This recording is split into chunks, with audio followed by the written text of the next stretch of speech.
Alright, everyone. Welcome to episode 52 of Pokerole. A bunch of dramatic stuff happened in episode 51, and now there are some differences. And candy bar wrappers as well. How much do you have over there? You got alcohol, you got snacks, fucking hell. Keys. It's a key circle. They're like a little tiny circle with keys. It's like oh, I know those. I like those. It's encased in like a red wax thingy. That's a baby bell, yes. Yeah, those are good. Also, Tubby's not on the table today because his internet has died, so he's on his phone right now. But he'll still be otherwise participating. He just needs a little help with his. I'm guessing somebody will help him with his sheet if needed and stuff. So, start right off the bat, since I was immediately reminded this. Apparently, two of us who gets logic points. DM? Everyone's name does not begin with R. What? Brooke and you. Oh, okay. You had to make me fucking think about it. Making a fucking puzzle. I'm a dog. Shush. Puzzles are not dog things. Require mental stimulation. They do, but not this sort. There we go. So I'm assuming that Tucker and why did Tucker and Brooke get logic points? I remembered something from my past. I guess I did the same. Well, yeah. Imagine remembering your past. Wouldn't be me. I'm surprised that. Well, I mean, I guess he's got enough logic, I suppose. He's already there. I'm pretty sure he's already had a conversation with his past self. I mean, yeah. Yeah. Hey, a free logic point. Indeed. Yeah. Oh, there's cards. Max logic is a pretty big deal, so it would have to be something pretty. Because I understand like halfway saying. So. Am I cutting out? I will let you recap, and I will share a bunch of art. I may have shared some of this before. Don't blame me if I have, because there's a lot of art. But Yes. Also, you did get distant, Tubby, as you were talking, but it's fine. Oh. Last time, Team Cheer fought Tiber in the Mirror Realm. Oh. And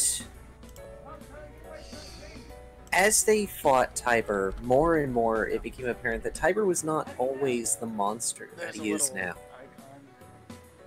And Tiber didn't seem to want to acknowledge that. And in spite of this, the mirror continued to show fragments of Tiber's past, memories, in fragmented reflections. And at one point, Tiber started attacking Riley, who, at the time, wasn't able to defend themselves as well as they usually could. First, Ralph moved in the way, and then Brooke, and then finally Lizard. And then Tucker. Tucker didn't get the chance. Yes, he did. wait, for what seat? Oh, he did? Yep. You nearly died. For for defending, right? Yeah. Oh, was it Tucker instead of Ralph? Yes. Oh, I'm sorry. Ralph was still instrumental because meow. Meow. Sure. For those of you that want to know what that was, you have to go watch the session because I'm not going to recap that bit. It's one of the best parts. If you haven't watched that session, what the hell are you doing here? Also, yes, the new Lizard art is thanks to Kyrio, of course. Naturally, you can tell because it's awesome. Yes. Now let's see if I can get a new avatar.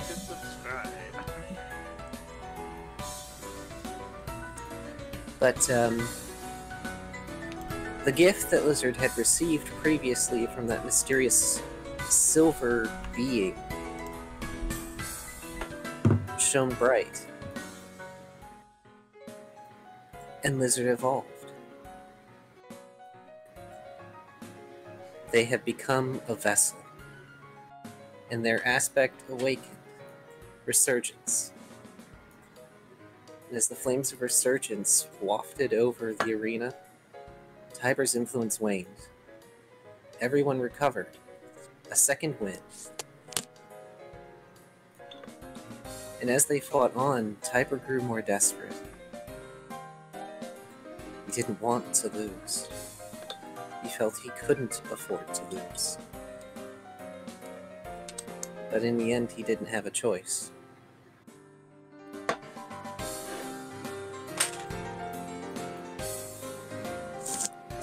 Though sad even in victory, Team Cheer were separated by the mirror as Tiber finally collapsed, each one of them drawn into their own place, their own mirror realm.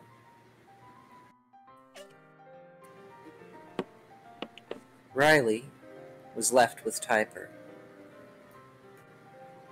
and there the mirror spoke to him as his human self.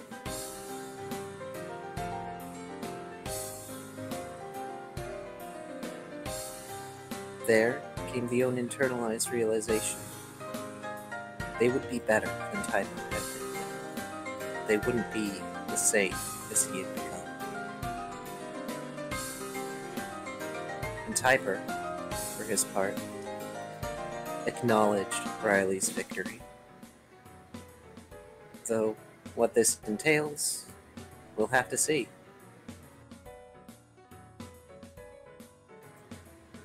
Brooke met with someone from their human past. Scales, their Totodile. They had been a trainer once, and Scales had been their Pokemon.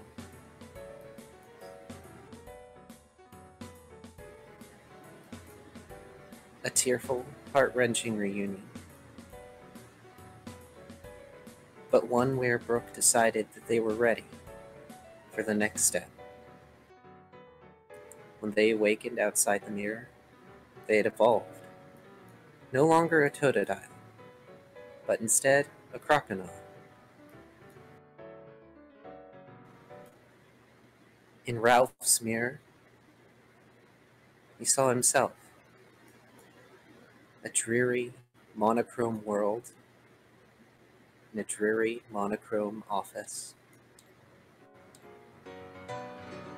He shared a conversation with his human self.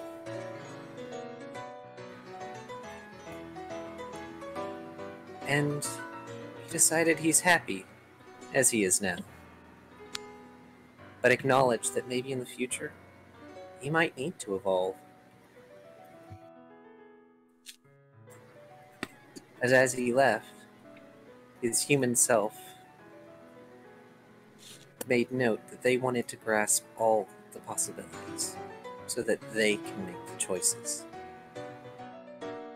instead of being beholden to the ones of others.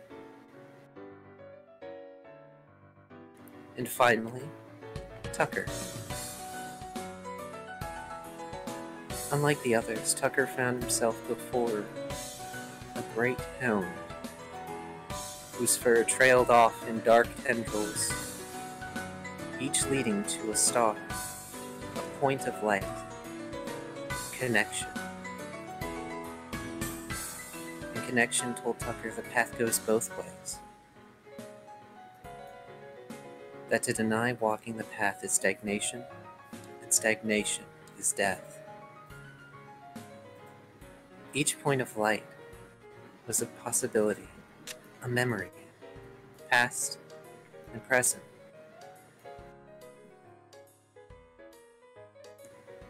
Tucker acknowledged this and decided to keep walking, even if they weren't yet ready to take the same steps that Brooke had.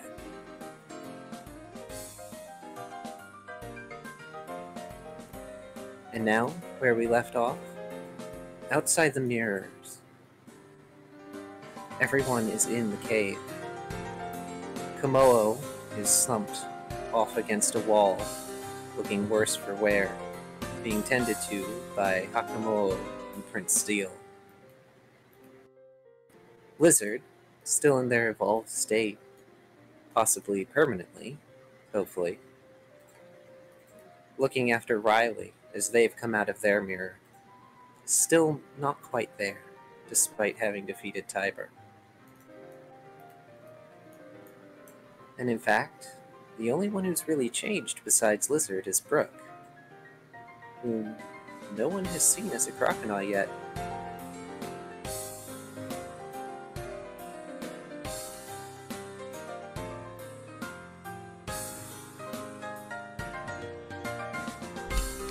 All right.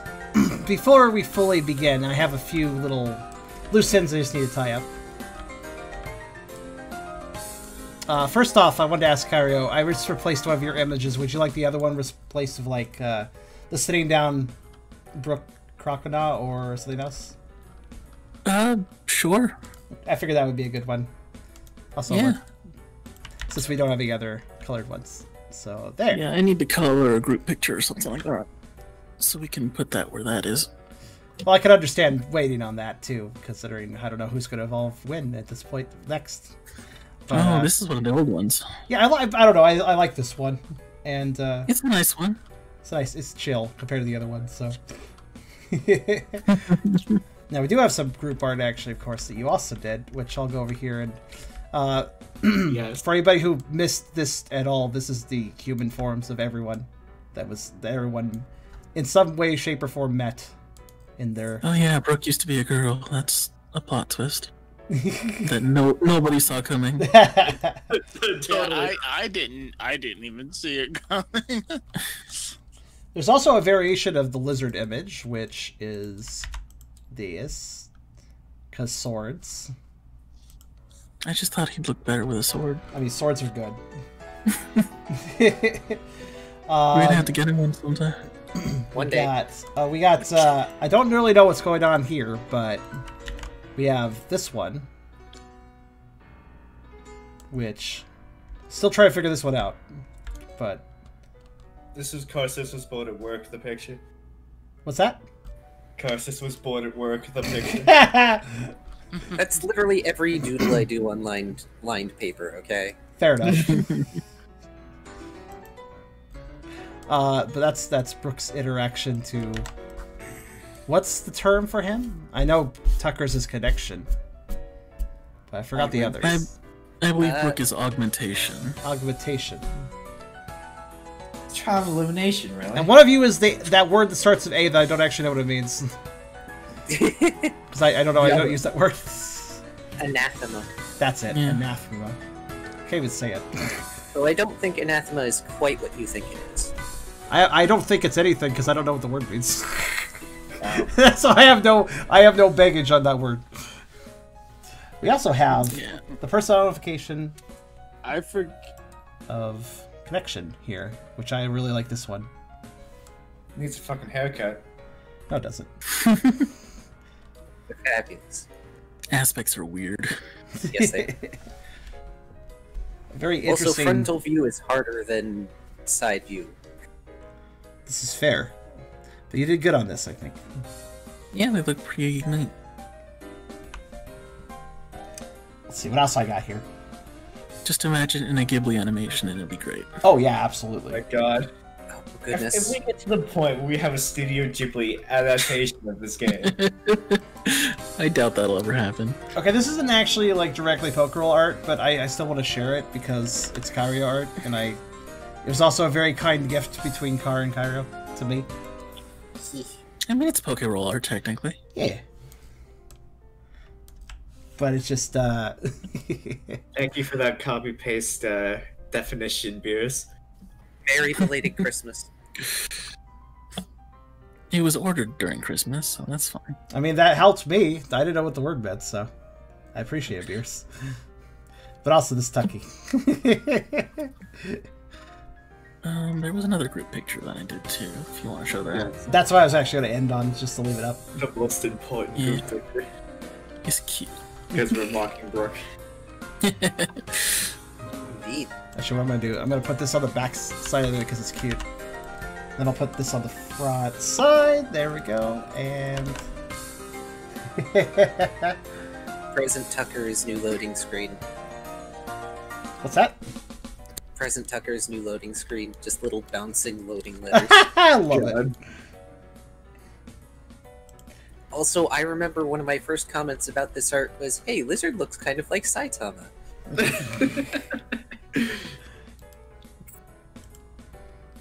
the belt. It is the belt. It's totally the belt. But It's just the belt. Oh, Riley's tail is indeed wagging. That's true.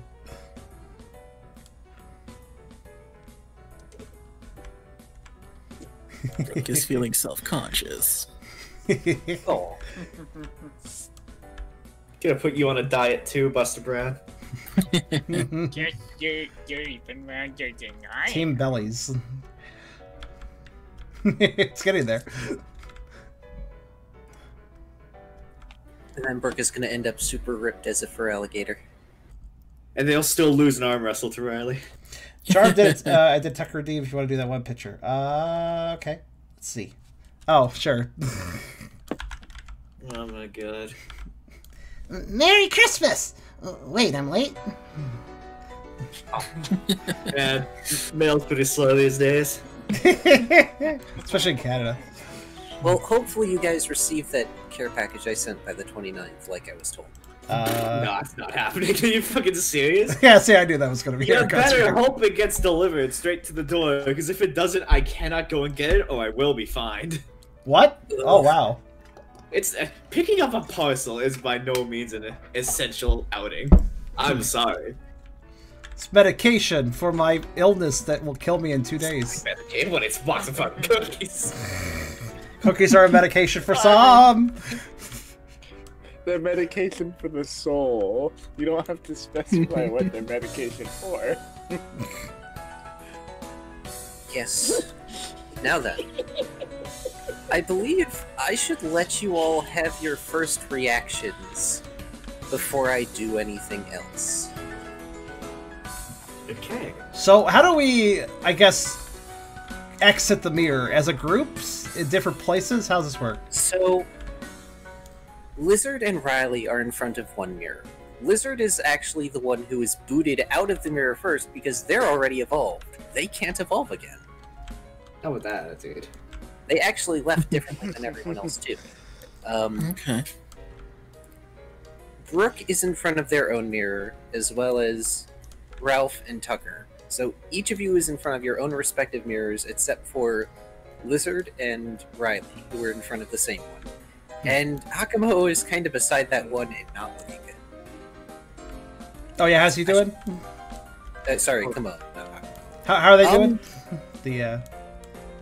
Kamo does not look well. In fact, since you're asking, he ends up coughing up a glob of red whatever. Yeah. I mean, I'm not a biologist. No, a glob of red but censored by bad. Nintendo.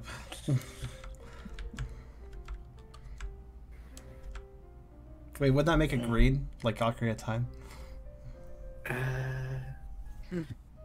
I want to mention that we all have worn berries. That's It's So true, if anybody but, wants to help, that'd be fine. but there's no guarantee that... Oh goodness, all the stuff in the Pokedex is broken, that's right. what? All the stuff in the Pokedex is like black stuff on it. What? No, we can just We should- tint them. That's fine. No, I'm just like point it out to me. What's broken? Oh, Well, those, then right? we want. Yeah, all the stuff in that Pokedex. Oh yeah, I got you. I got you covered, yo. Are all wearing latex suits. Which one do you need? I guess I was looking for Kamo, but I couldn't find it.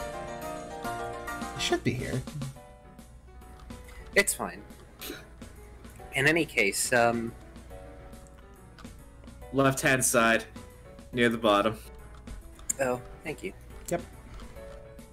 In any case, I got him too. Kamo is not looking great. And that may have something to do with the fact that he directly interfered when he is not supposed to. We didn't directly interfere. Well, he did. He let us in, and that's against the rules. Well, yes, but actually no. Or, well, no, but actually yes, rather. Yeah. Goodness me, he's in a mood. He's drunk. I am not. there they go. There's your plate, Stop. boys. Stop spreading lies and slander. We gotta let him know we won. But I had Zilla on the table already. Okay. The whole time. So, Wait, where? So Ralph will let him know that we won. He's like, yeah, we got him. We beat Tiber right back into the other life.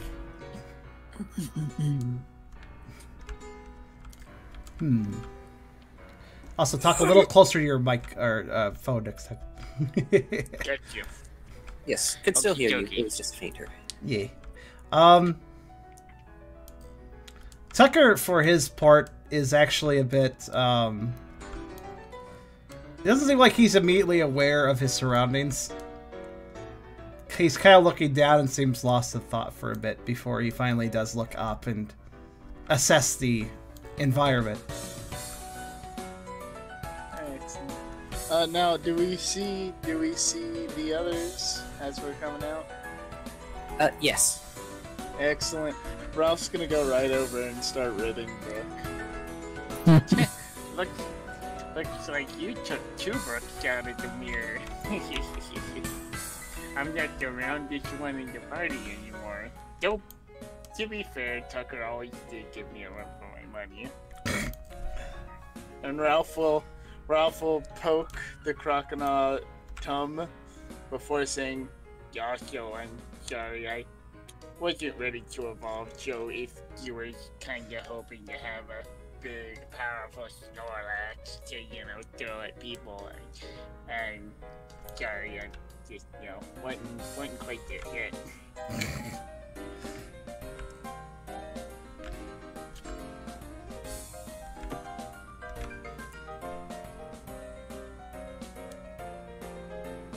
The only reasonable response from Brooke.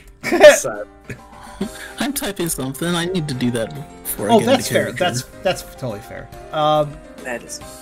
Well, while you type, I will. So wait, did nobody run to? I always mix them up. Wow, his entire face disappears if I zoom wrong. Huh. Which one? Hakamo, right? Komodo. Komodo. I don't know which one is the third evolution, if you can't tell. Yeah, it's Komodo. Yeah, it's a little weird. Anyways, nobody has really paid attention to Komodo yet, have they? Well, Ralph let Komodo know that they won. Like that doesn't. But he's like dying, and you're just them. like, You're really "Hey, thinking- dying person, we won. All right, bye. I'm gonna go talk to my friend." You stay safe there on the ground. Coughing up blood or whatever it is. You need a tissue? No? Okay.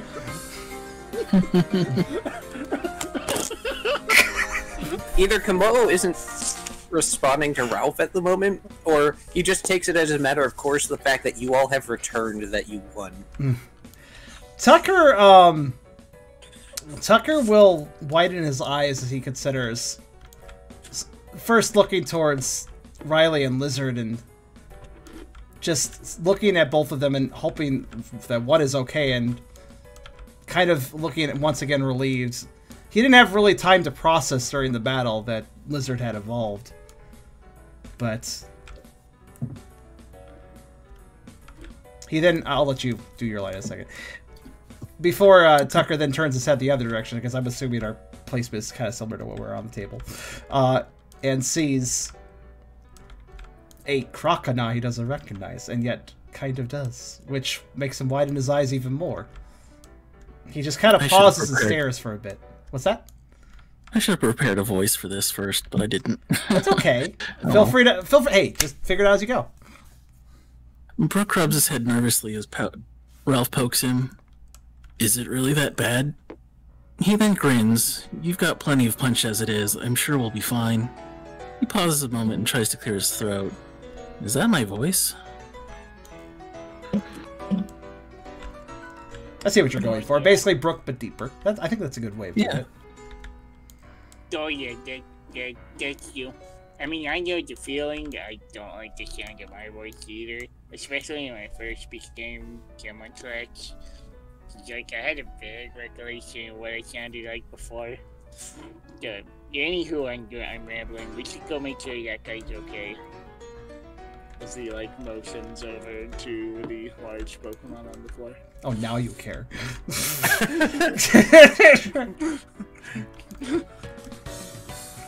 So I made you feel guilty about it. Yeah, probably. I just have my priorities. First I check in with the leader. Like a professional rescuer. Is everyone okay? Brooke asks, walking closer to the greater group. Lizard looks up at the question and is currently trying to make sure that Riley is calm and may in fact be trying to get Riley on their shoulders. Quick question here. How close is Brooke to Riley at the moment? So, based on mirror positioning in this section of the cave, let's see. I will position the models actually.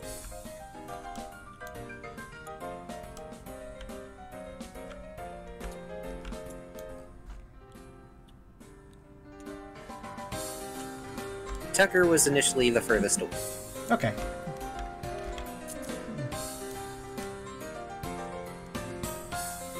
So is Brooke getting closer? Still in to- this direction, going yeah. that way? Okay. So when Brooke starts to get closer, Riley will half turn his head to look at Brooke. Thank you. Before baring his teeth and starting to snarl. Oh. Growling out to get away! Brooke raises his hands and steps back. Before attempting to lash out with a Oasphere. Oh. Sorry, repeat what you were saying, Eragon. From what point? After getaway. Then he's going to raise one of his arms to use an Oasphere. Tubby's dying. It's okay. I'm not. I'm fine. Don't worry. Don't worry about me. By the way, that's special fight channel. I'm also going to penalize you by 4. Is it special fight channel? That was Dex fight channel and special for damage. I am making it special fight channel. Touche. You don't have Aura Sphere yet. You don't know how to make that work. Yeah, that's fair enough. Okay.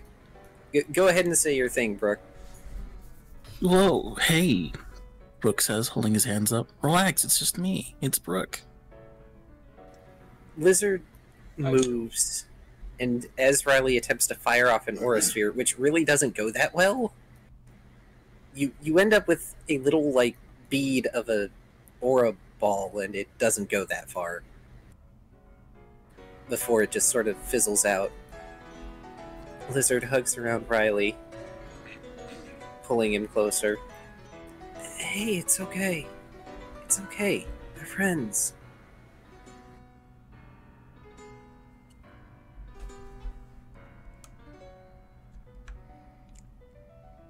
Riley does squirm in the grip for a few moments before going still. He has a look that's a mix between pain and exhaustion on his face.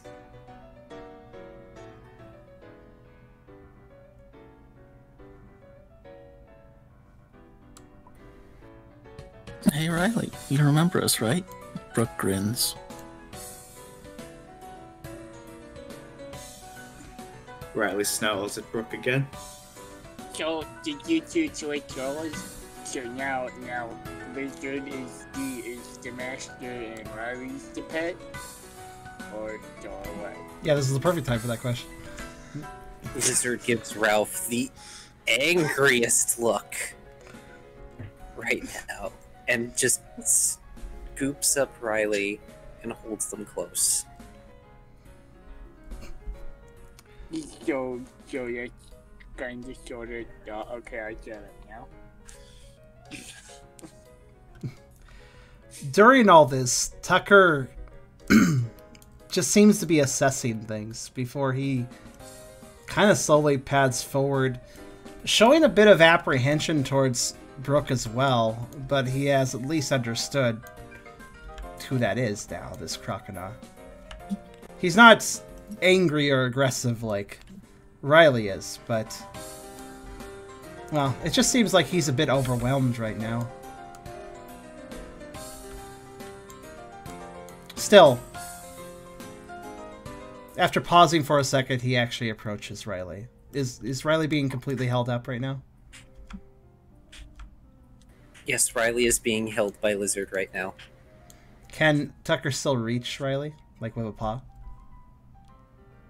I mean, if Riley allows it, if Riley gets squirmy, I make no guarantees. Yeah, he's gonna take he's gonna take a chance at it. He's gonna approach and try to place a paw on Riley's hip. Riley, calm down. It's okay.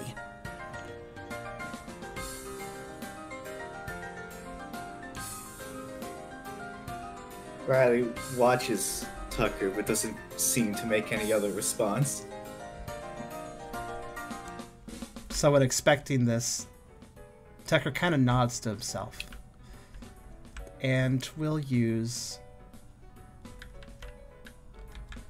empathy.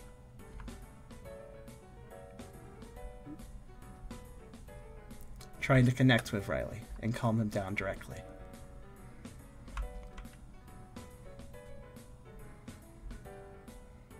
So let's see here.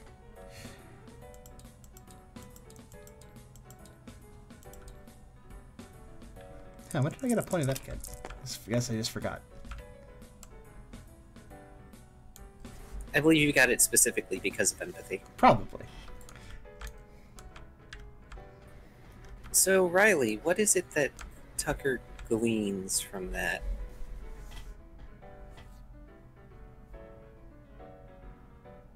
Probably about the same one would get by looking at a wounded, cornered animal. Pain, fear, desperation, confusion. Unfortunately, it doesn't appear as though Riley really, truly remembers all of you. Tucker lets out a sad sigh and droops his ears as he feels these emotions and just sees the lack of understanding, both within what he sees outside as well as what he sees inside. He kind of looks around the others. I don't think he remembers us. At least not right now. He takes... Though he tries not to stare, he does take an extra pause looking at Brooke. That apprehension on his face is still there, but he seems to accept the situation for now. Guess not, Brooke says, rubbing his head. He approaches Kamal. Are you alright? Well, you all have been conversing and recovering from what's just happened. With some help from Hakumo and Prince Seal, Mo has gotten to a sitting position.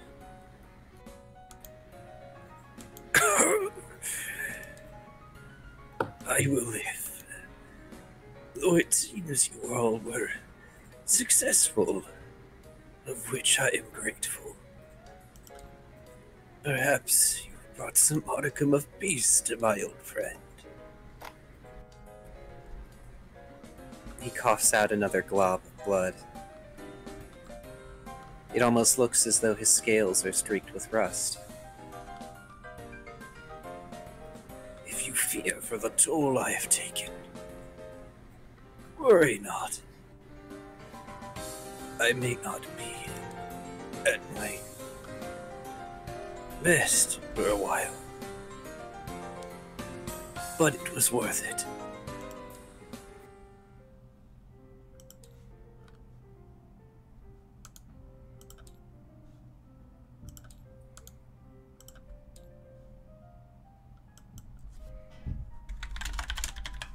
Also, yeah, I'm sorry if we can't find the Zeal model right now. I'm just like, did I trash him? Like, what did I do with Jill?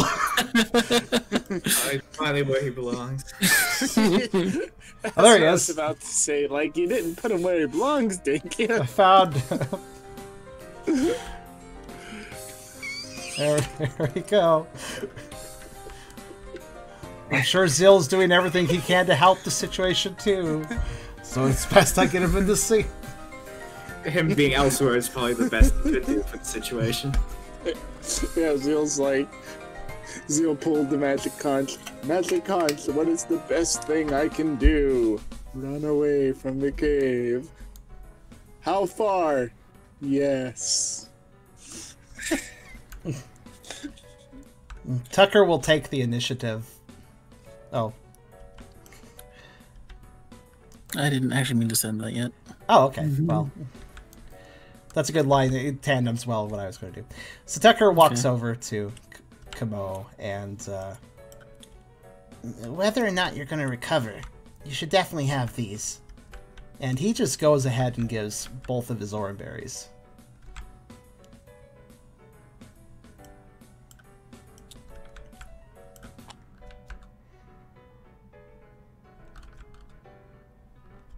It definitely looks like Kamoa wants to make you keep the Oran berries instead, but he just sort of gives up and accepts the kind gesture anyway.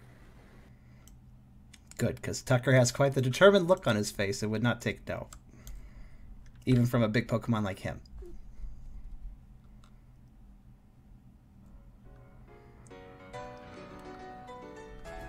He doesn't consume them immediately, mind you, probably for semi-obvious reasons, but he does take them. You better not die, because I plan to come back here someday and put on about 300 pounds, but I do plan to come back here someday, so you better stay alive.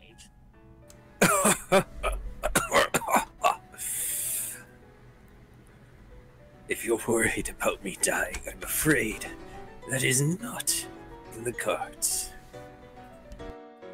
Oh, I want to collect that card. That sounds like a good card. Zeal, let the pride know that Como could use some help, Brooke says, turning away before waiting for a response. Wizard, give this to Riley, he says, handing the herbal medicine over from a safe distance. Get a base and just give him drugs. I hope that makes him better. What the hell? Oh, the root salve? Yeah, whatever it was. It should be pertinent to note that everybody looks like they are in decent, if not full, Oh, I thought he was hurt. physical health. Yeah, what's the stats of Riley's? Oh, does that mean we recovered after the battle, or? That took place in the Mirror Realm. Why would you be hurt out here? Okay, I'll go put my HP back at full then. Ralph's as well, I suppose, because I think he got hurt. Yep. Yes. No, I should do that with lizard stuff. I fought hard. So, Yes. I almost died. the car. Yeah, I almost died, man. It was horrific. Alright, well then I guess he doesn't do the second thing then. Oh, okay. I probably shouldn't go alone, otherwise I might get attacked again, so... Can I take Kamo with me, Mr. Kamo? Are you gonna be okay? You're not gonna die, right? If we go? Right? Kamo just... sorry, no, Kamo. Gosh, I'm getting that mixed up now. I'm sorry. Sighs through his nose and nods to his son. Hakamo, though hesitant, acquiesces and follows Zeal out of the Cave of Mirrors to go get help from Zeal's pride.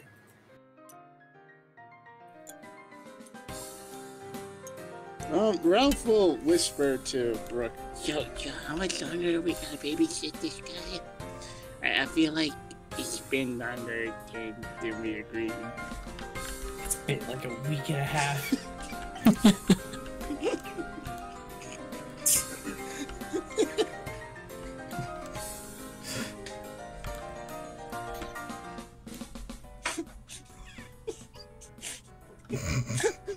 Show you how. You know, He's having the greatest time with being drunk, isn't he? He really does. Just hang tight until they get back. It won't be that long. I am not worried. Fool though they both may be, I believe they understand the gravity of our situation. And he leans his head back, scales clanging as they hit against the stone wall. Though they will likely not be back till sunrise. So make yourselves comfortable.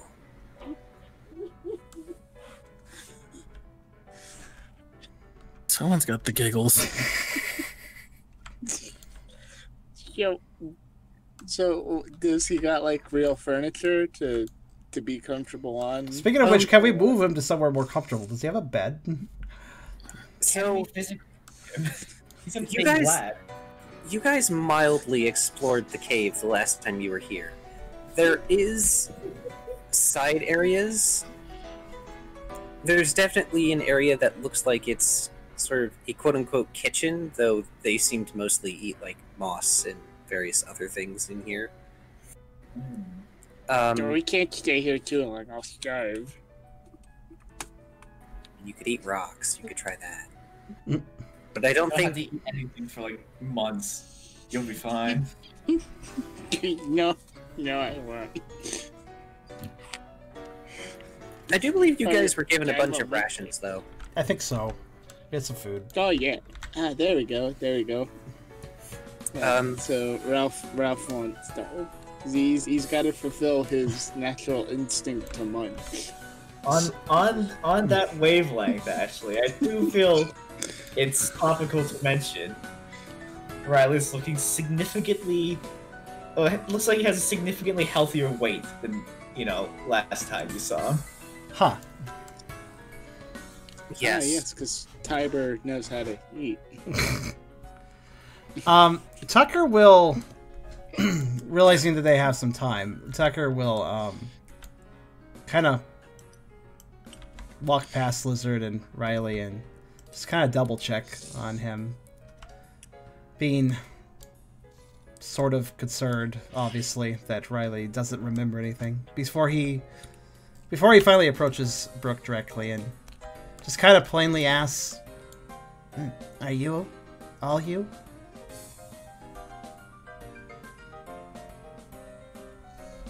Before he answers, Ralph's gonna interject. He's all him plus about a half more.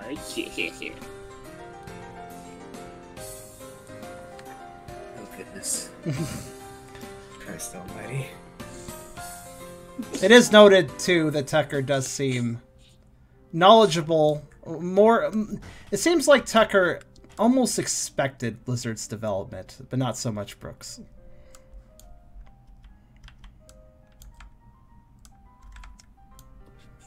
This is like the one small window of opportunity that Ralph's gonna have to make fat jokes. You only make them because you're drunk. No, you don't know. You can't prove that. You know I would totally make them if I wasn't. You're right. I can't even bang my head against it. Feel free to go ahead, Kyrio. Oh, whoops, I was muted. Oh, hi. Oh no. Brooke looks down at Tucker. All me and more, Tuck. And he grins. Tucker takes a second to consider that, then slowly smiles a little bit himself, though it's a bit of a sad smile. That's good. I guess we all had an experience in there after the battle. It's clear that there's a bit on his mind.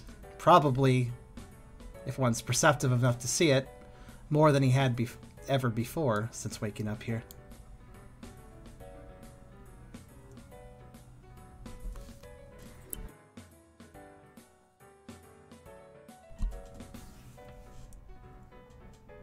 He has a crocodile. It only makes sense his teeth regrow. They do that. Just like a shirt, is there these caps lock?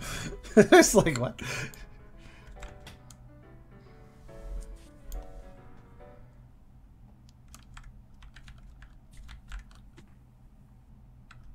Notable. Brooke's tooth is no longer missing, but Brooke still has the necklace. Mm-hmm. Yeah, well, pendant.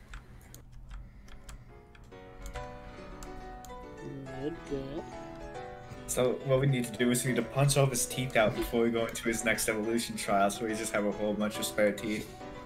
I mean, if Well, then he Brooke won't feels be able like to going use- through that's fine. I don't know Also, what you'll do. I will say that if Brooke does not have any additional lines for Tucker, Tucker will probably speak again. Yeah, go ahead. Okay. Tucker will kind of looking at both Ralph and Brooke. I remember a lot more than I used to. Well, a lot of it's still fuzzy, but He kind of shakes his head. I only ever felt anything before. Of before. But now, I saw myself back then. He kind of cocks his head. What about you guys?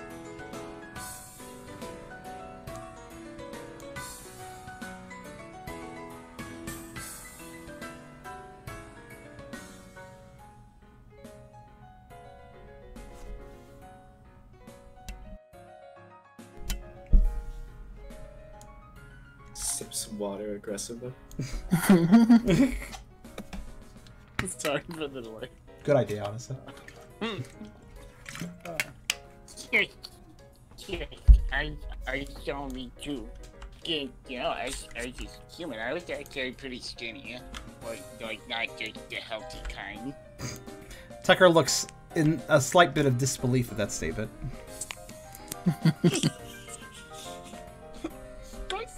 You don't think that you're fine. Was that words? I wasn't sure if that was just utterance. Well, you don't think was words, and then there was a bunch of just not words in between, and then fine at the end was a word.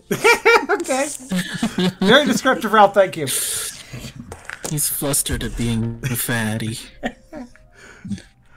I'm not that bad. Brooke's better than I am. Well, for now, until I evolve. At Tucker's question, Brooke kind of nods. I've got a few new things to think about, but at the same time, I'm not too worried about it at this point. He smiles. We can work through it once we're comfy at home.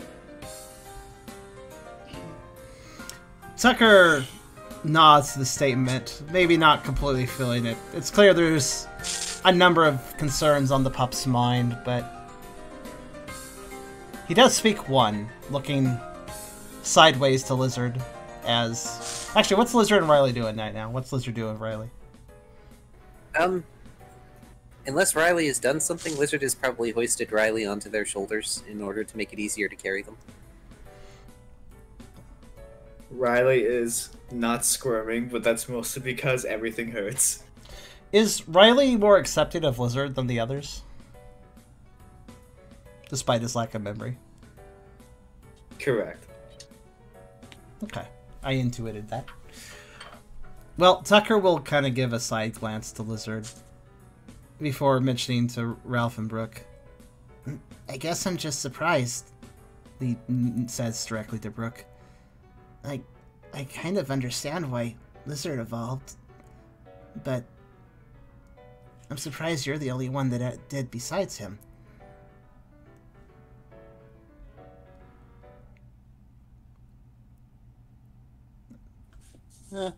Ralph shrugs. Okay, I just, wasn't quite there yet. I thought about it. I thought, it'd be cool, but you know how it goes. Well, He kind of falters. I didn't feel ready, and I don't know how I feel about, well, even being that form. His tail kind of tucks. Maybe eventually. Yeah, Ralph crosses his arms. Yeah. It's a big thing. I mean, especially for me, because I'll be, Yeah, know, we joke about it all the time, but I'll actually be super big, and like not able to fit through doors and stuff like that. It would be a big deal. There is just kind of quiet nodding as Ralph rambles. Tucker does try to. No, No, actually, you go first. Brooke gives Tucker a pat, having to bend over a little more to do so now. Crap. And says, "It's okay not to feel ready. And maybe you never will, but that's okay too." Tucker kind of reacts really briefly to the pat. Not so much in shock, but just sort of bending with the pat a little more with that bigger, stronger crocodile hand now patting him. He looks up with sort of a smile. I guess so. I guess since you evolved, well, I guess that makes you the most ready out of any of us. I guess that's why you're the leader, huh? I know, but he probably has a bigger paw. They'd be wide boys, if not taller boys than Totodiles. Ralph salutes. Yo, leader, my leader. Brooke does not get the reference. I don't get it either. I don't even know what that was a reference to. I do get the reference though. Lizard is going to carry Riley elsewhere. I mean, it's just as well. Riley's been carrying the team, and now he gets carried. Such is the circle of life. Also, welcome, Mikey. I wonder if Mikey came because of that boost thing we did. Mayhaps. I guess Tucker guesses a lot, does he? Is that his favorite term? But Lizard takes Riley to another section of the Cave of Mirrors where there's more homey stuff. Lizard mostly does mild exploration around the cave with Riley, where he finds the kitchen that you guys have seen before. Mm-hmm. Oh. No, Lizard. Brooke did want to talk to Lizard too. Oh, well, do thing. Lizard, Brooke says as they leave. Are you doing okay? Lizard stops and turns, holding on gently to Riley's legs so that Riley doesn't fall off their shoulders. I'm doing okay. I'm more worried about Riley right now. But thanks. And they smile. It's a sincere smile. But also tired. And the realization should have probably hit you all by now, but though your bodies may be relatively unwounded, you're exhausted. And as Lizard takes a moment to check outside, since Hakumo and Zeal were the ones who went out first, it's actually really late in the day.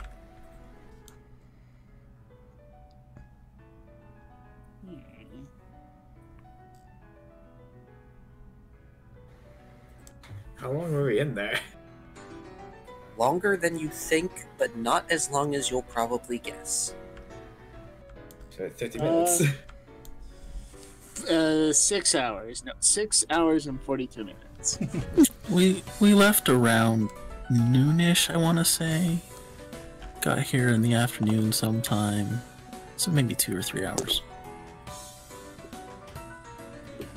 Rough. It's late enough that the sun is dipping low. Alright, leader. Are we going home now, or are we staying the night? I believe the consensus was that you all were going to stay with Kabo until Zeal and Hakumo came back with help. Why is he Yeah. so Oh, yeah, irresponsible?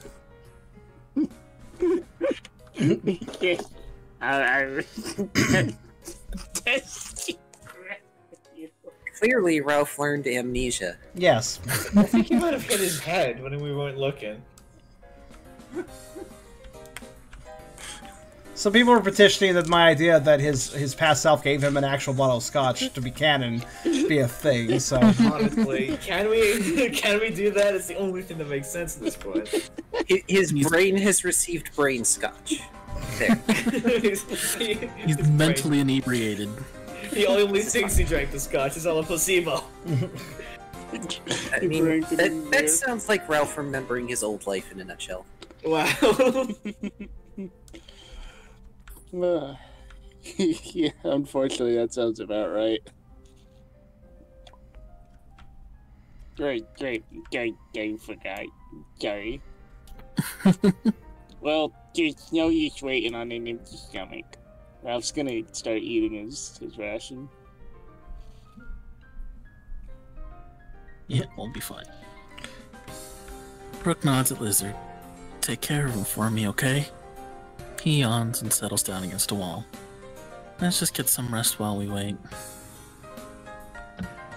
I did note something earlier, if you still wanted to help Komodo, but there is a side cavern that is more home stuff, including makeshift bedding. There is not enough bedding set out for all of you, and Komodo will probably manage to wheeze out some sort of apology for not having prepared beds for you guys. Oh no, I'm sorry you didn't plan this whole situation of Tiber rampaging. Hey, he didn't rampage inside of the cave. The rampage stopped when he walked in. Give the man credit where credit's due. Tucker doesn't quite seem ready to rest, though. He does want to try something, though. I don't remember the exact location of the cave, but back during their first visit, there was a moment where he caught something in the reflective wall of one of the cave walls. That would be in the central chamber. You guys are in one of the branching hallways, currently, unless you've moved to the more comfortable central chamber or one of the side caves. Well, he'll probably answer Brooke and say, I'll get a little bit of rest in a bit. There's something I need to see first. and he will politely excuse himself to the central chamber then.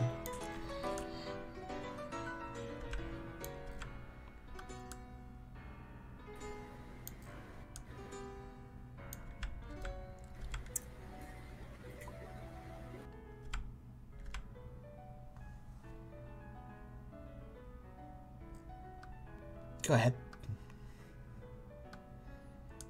Just don't leave the cave alone, Brooke will say. Tucker will look back with a reassuring smile and a little bit of a tail wag. Before continuing on. Oop. You were opening things. Yes, I was going to change song and then tell you guys to change song. Okay, I sure. didn't realize you need to stop letting me do that.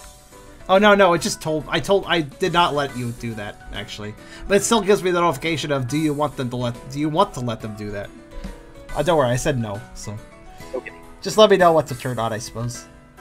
Yep, I will tell you when I get to it. So the central chamber is currently empty. It is. It's the same as you remember it. Odd, since you would have expected Tyra to be a little more violent with his entrance, but Suppose he didn't want to break what he needed. I told you the rampage ended as soon as he crossed into the cave. Tucker will look around the room and at some of the reflective surfaces before panning over to about where he remembered seeing that image before. Back during the first visit to the cave he took, as they were, I believe, bedding down for their stay that day. At the time, he didn't want to look at it that much, but now he wanted to look at it again. Under his breath, he states, Not fearing the past. Maybe... Events 2 number 27 would be appropriate here. Okay. Then I will boop-a-doop. Hide the screen. Thank you. What was that again? Events 227? Yep. Let's see what you picked out.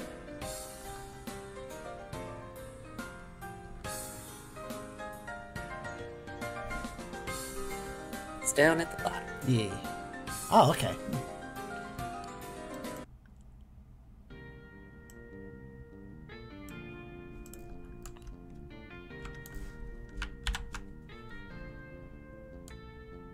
In the mirror, there's your reflection. And then Tucker blinks. And there's a Mightyena staring back at you.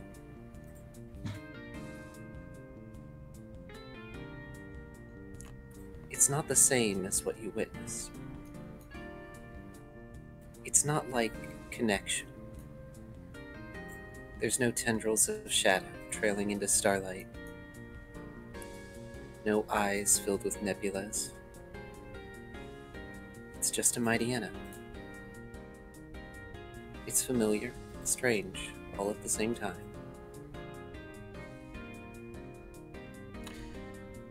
Tucker feels the hair on his back raise for a minute when he sees that image, despite the fact that he was looking for it, despite the fact he was expecting it. The mere sight of a Mightyena still stirs fear in him, but he takes a deep breath and calms his fur, having a sit. He moves to the side a little bit, seeing if this is merely a reflection, if an odd, reflective one that reflects something beyond himself. Does the image move with him? It does. The body is different, but the motions are the same.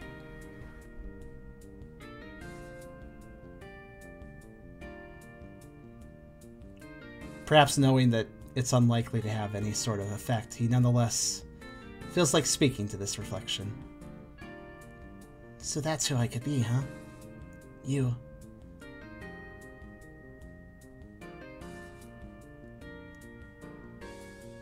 Does the reflection react? It speaks as you do, but it's just motions. No sound, no words. Tucker It's a pauses. reflection. Tucker pauses ahead. for a moment, and then chuckles to himself a little bit, finding himself silly for even thinking it would respond. Well, whether or not you're just a reflection, it's good to see you. Even if I feel so many mixed emotions when I see my evolution, am I in of any sort? I don't want to be scared of you. I don't want to be scared of me, I guess. He kind of tilts his head, just allowing himself to face this Mightyena without... Well, he still has fear, but it's just a reflection, and beyond that, he knows that what he's held on to for far too long now, he doesn't want to hold on to it anymore. Yes, he was hurt, but he doesn't have to let that define who he is.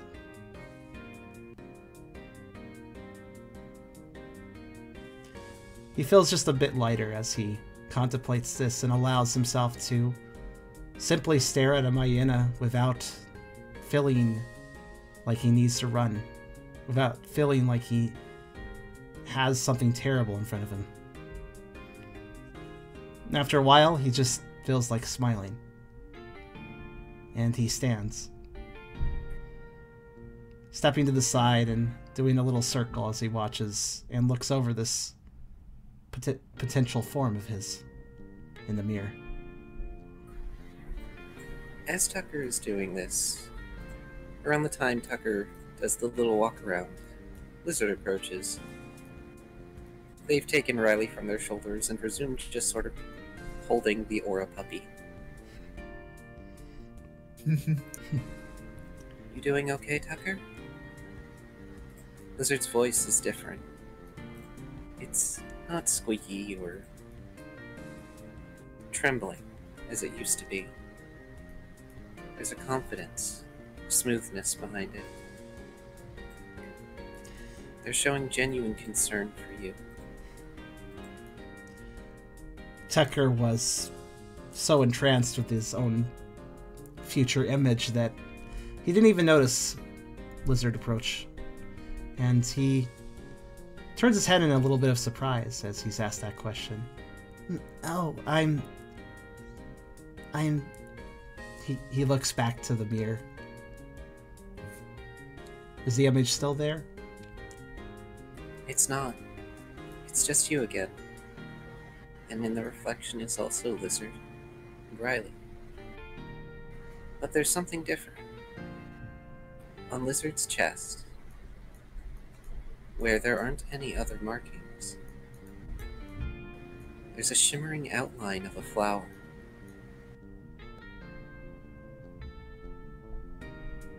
Tucker almost feels a tinge of disappointment as he sees that this Maina has left. An odd feeling to feel indeed, given what he went through in the past.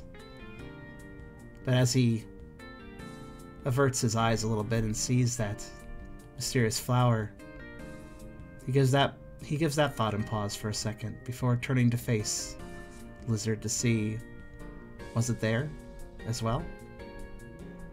It's not. This outline seems to only be in the mirror. The pooch tilts his head a little bit.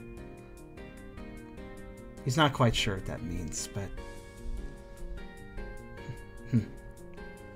he shrugs and does a little tail wag. I'm sorry. I'm doing... well, I guess I'm not doing too badly. He says with a genuine honesty. He wasn't quite sure, but he did feel a bit better. He wasn't even sure exactly how, but I think things will turn out okay. He expresses. It's not clear what he means by that, but he's not even sure. But he does believe that. Nodding, Lizard gently rubs Riley's head between the ears, and then reaches out and does the same for Tucker. I'd like to believe the same. Riley might not be all there right now, but I'm going to be with him. I'm going to make sure he gets better.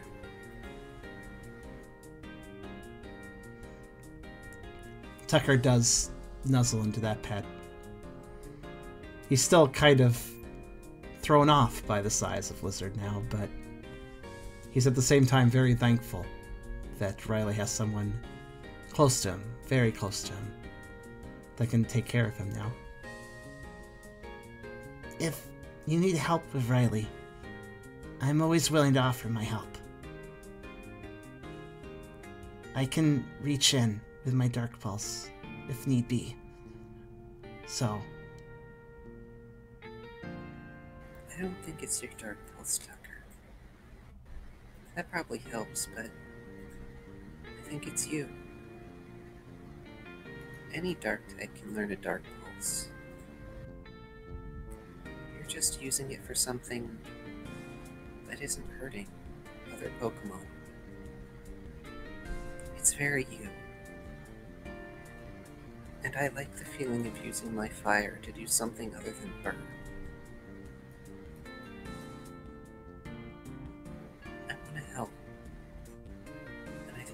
I'm going to do with this new power. Tucker considers what was told to him and smiles. Yeah, I feel the same way, and well, sometimes we gotta fight for what we need and what we believe in, but sometimes I want to try to do things without fighting.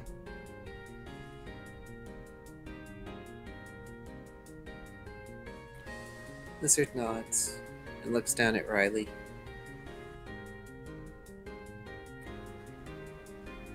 I'd like to say I hope we don't have to fight again, but I know we will. And I want Riley to be ready. I want to be ready. And I think we will be. But for now, I think I'm going to go sleep. They smile and give a little squeak, holding Riley up. Okay, let's go find somewhere to lay down that's comfy. Tucker gives a nod. Sleep well, both of you.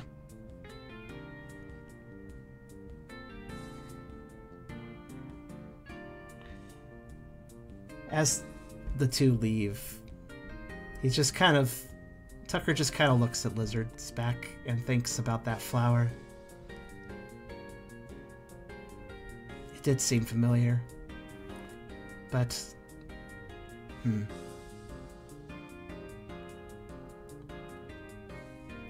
he let it go for now.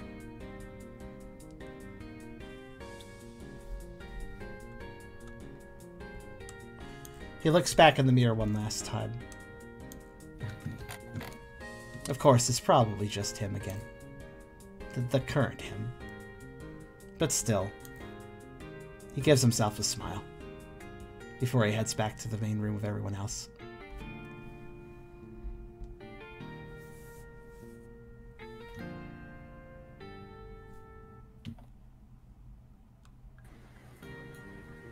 Okay.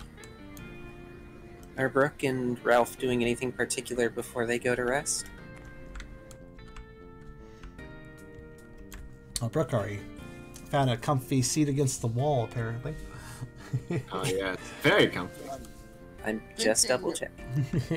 Thinking back to his trial room with all the like golden lines going all over the place, he's gonna see if he can't see that. Like, try and not rev up a full metronome, but like go into the metronome state right before it chooses a move and like try to see that. Just kind of poking around, not like actively experimenting, just kind of like like let's see if this is even a concept. Interesting. I would have you roll things, but I know you can't roll, so I will do the roll for you. So that would be...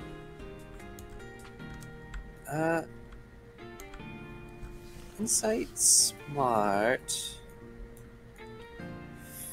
Channel. I didn't quite catch what he's doing. He's trying to go into the metronome state without using metronome to see if he can do a thing. So trying to kind of collect that energy that would normally be put in bursting out something, but without bursting out something? Yes. Well, you got 6 successes, Ralph. What are you trying to do? Nice. Oh, I was muted again. He's kind of trying to see or perceive, maybe not see with his eyes, but perceive those golden like lines of like, I guess, probability going from person to person. Looking for golden lines of probability going between people? I'm just repeating what you're saying because you're very quiet. Yeah. Sorry. It's okay. So, it's okay, I'm quiet too. I've been asked to speak up. Yeah, not so much trying to see them, but trying to perceive them in some fashion. As Ralph waves his fingers back and forth as you do with metronome, or whatever appendage you may have if you use it. As Ralph closes his eyes, he can feel more than see or hear these lines. With each wave of his hands, there's another branching path. A golden, pulsating line like circuitry. You wave it one way, and the path spawns, and it branches out. 2 possibilities, then 4, then 8, and so on. It happens each time. But the possibilities are different. You can't really perceive the difference, but you know they are. But you can also tell when each possibility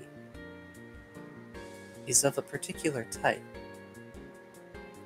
If the moves will be physical, if it would be special, if it's a supporting move instead of an attacking. And as you concentrate, you feel like you can tell when the branches will go down a particular elemental line. But you're not sure if you can quite get it there yet. You can perceive it, but you're not sure you can command probability like that. Not yet. Alrighty, before I screw up and blow the cave sky high, we will, stop. Good plan. I have yet to punish you with getting explosion. I don't think I'll ever punish you with explosion, but if we get that unlucky, everybody will know. I just happened to land on explosion. Guy, you imagine there's a really tough scripted boss fight and I explosion it into oblivion. If it's really tough, I think it could survive an explosion. What's the damage? We're talking Pokemon here. I mean, the explosion is a lethal move, by the way. Yes, it is. Explosion also has strength plus 10. Holy fucking, it's a normal type move, ain't it? Yes, you would have stat. There are reasons why I avoid normal whenever I go through the selection process. I don't always avoid it, but I tend to, mostly because it's a large category. Yeah, it would be very bad for whoever was on ground zero if Ralph used explosion. Like your party? Like everyone? The party. Also, I was curious, Kyrio, did you have anything you were trying to add? Because I know you said you muted. No, not particularly. Okay. Also, I'm sorry for saying this, but is you muting yourself going to be the new you blindfolding yourself? Apparently. Just a lot of noises behind me, and I keep forgetting to unmute. Aw. It's okay. Yeah, We it's appreciate fine. your conscientiousness. Your lovable boyfriend is fine to hear in the background now and then. It's fine. I was more worried about the Roomba. You have a Roomba? Yeah. I usually use push to talk, so that's... Okay, this is derailing a little bit Sorry. because... No. I am also doing a derailing here for a second before I move us on. You totally need a red construction paper frill and attach it to the Roomba so it can just be...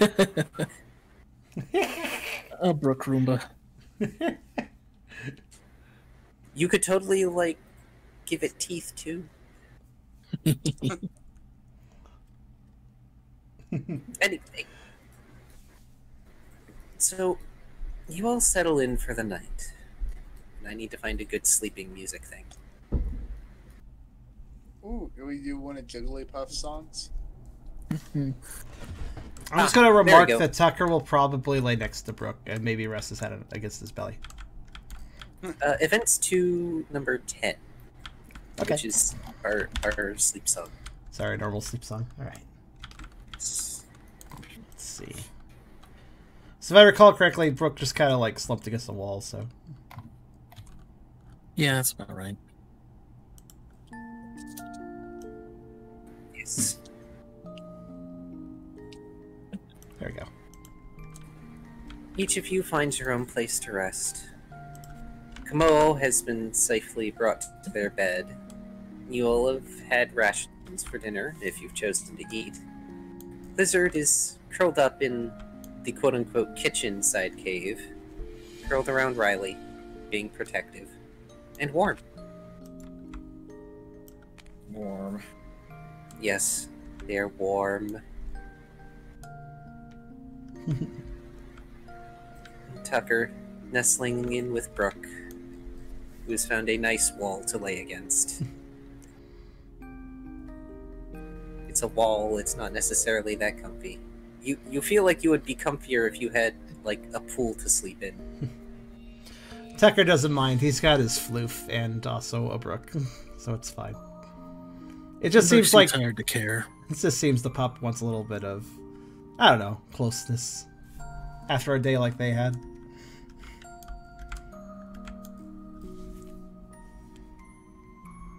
And as you sleep, you all dream. Though, for one, the dream is different.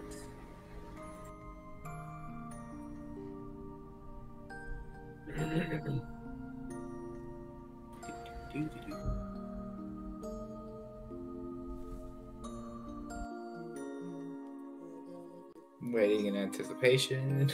Sorry. Yozek. Patience. Events patience. 123. Oh, okay.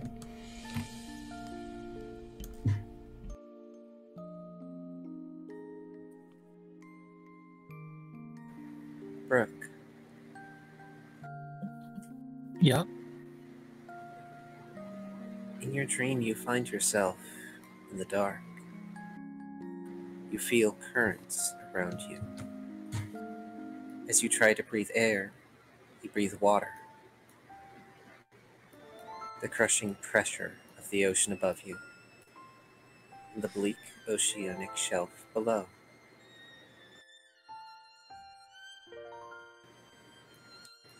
You feel a great presence before you.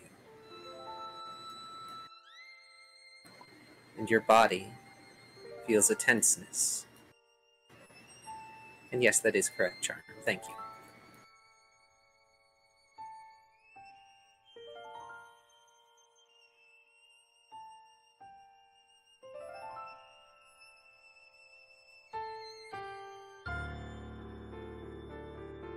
What do you do?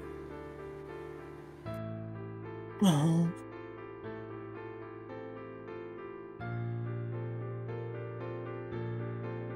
Brooke will try and find the presence that he feels. Just looking around, I suppose. As you move, you feel the familiar sensation of swimming. In your new body, it feels all the more natural. But as you go forward, though there is so little light down here, your sharp eyes see a great fanged maw. It is the face of a massive creature. Its own narrow eyes gleam with an emerald light. A great jagged scar lining one side of its snout.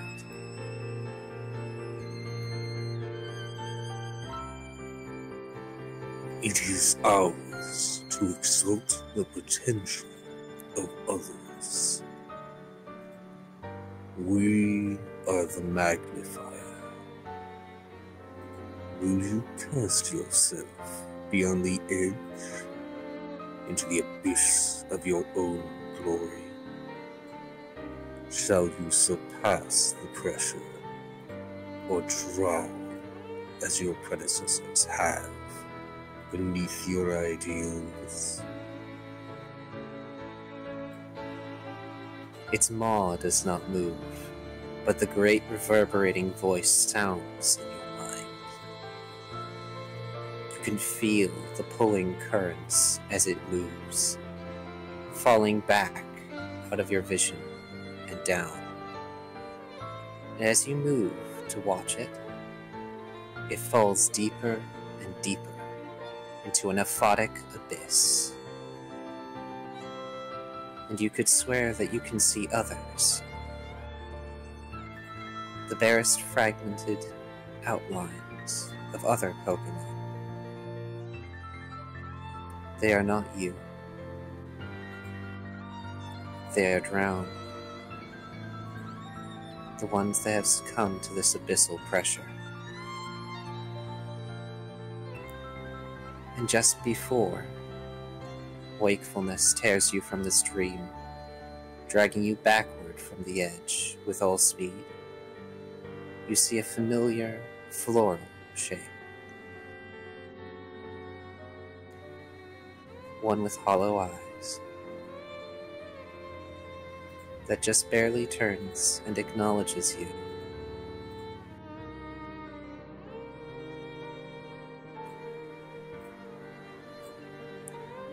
And then the dream is gone.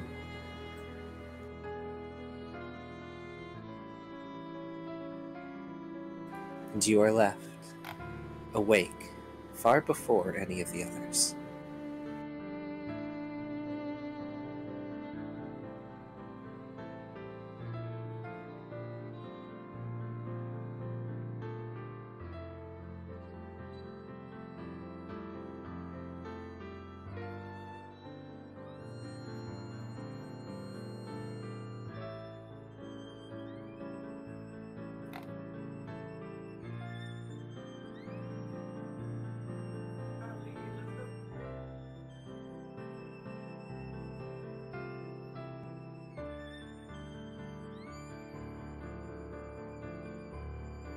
I don't know if you're muted or not. I'm sorry. No. I'm typing a thing. Processing. Okay. Yeah, sorry about this. No. It's okay. It's okay. I just wanted to make sure. Yes, do not apologize, Kyrio. We are when that question is asked, it's not a "come on, where is he?" It's more of a let's make sure that we know what he's up to, so we work best with him.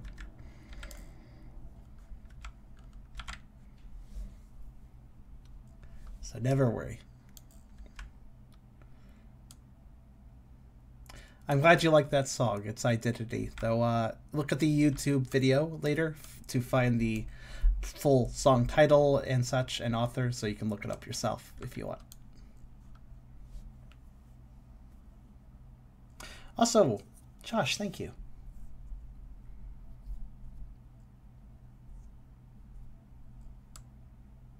In case it wasn't obvious, I've been waiting to do that. I guess that was that one scene I showed at the beginning, actually. So I guess I showed that out of order, but oh well. There's just so much to show lately. Look, it's my fault for drawing it because I was excited.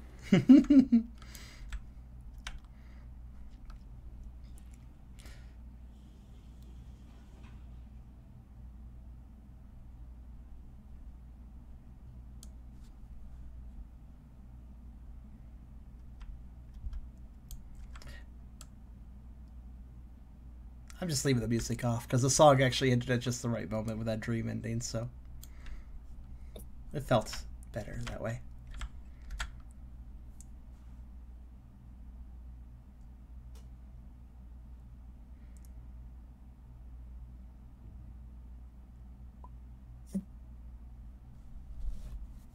Brooke rubs his head. What? He mutters to himself. He shifts to stand, but notices Tucker up against him and decides against it. Whatever that was, I won't back down. Not now. Tucker, who is kind of ended up using Brooke's belly as partially a pillow with one paw kind of up on it, stirs a little bit as Brooke attempts to stand and just kind of hugs a little closer to Brooke in his sleep.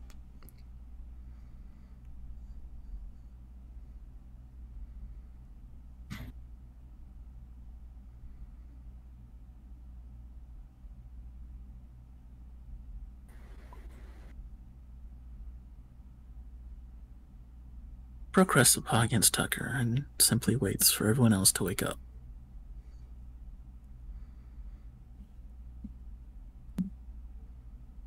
It's early. In fact, you're fairly certain the sun hasn't risen yet. Though, as you wait, as you think, you see that each of the mirrors does have light reflecting off of it. It's fascinating how so many of these reflective surfaces, so deep within the cavern, could each have light reflecting off of them, all from the entrance of the cave, going around the central chamber into each branching hall.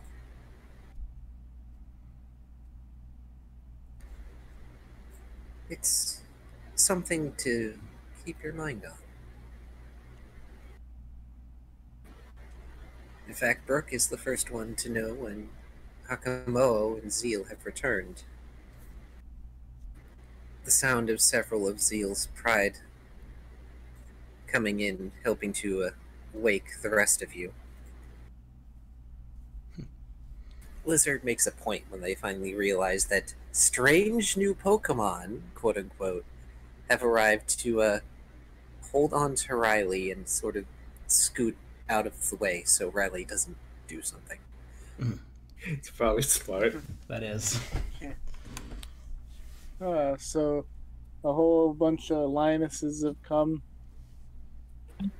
Correct. I knew you couldn't keep your paws away from me.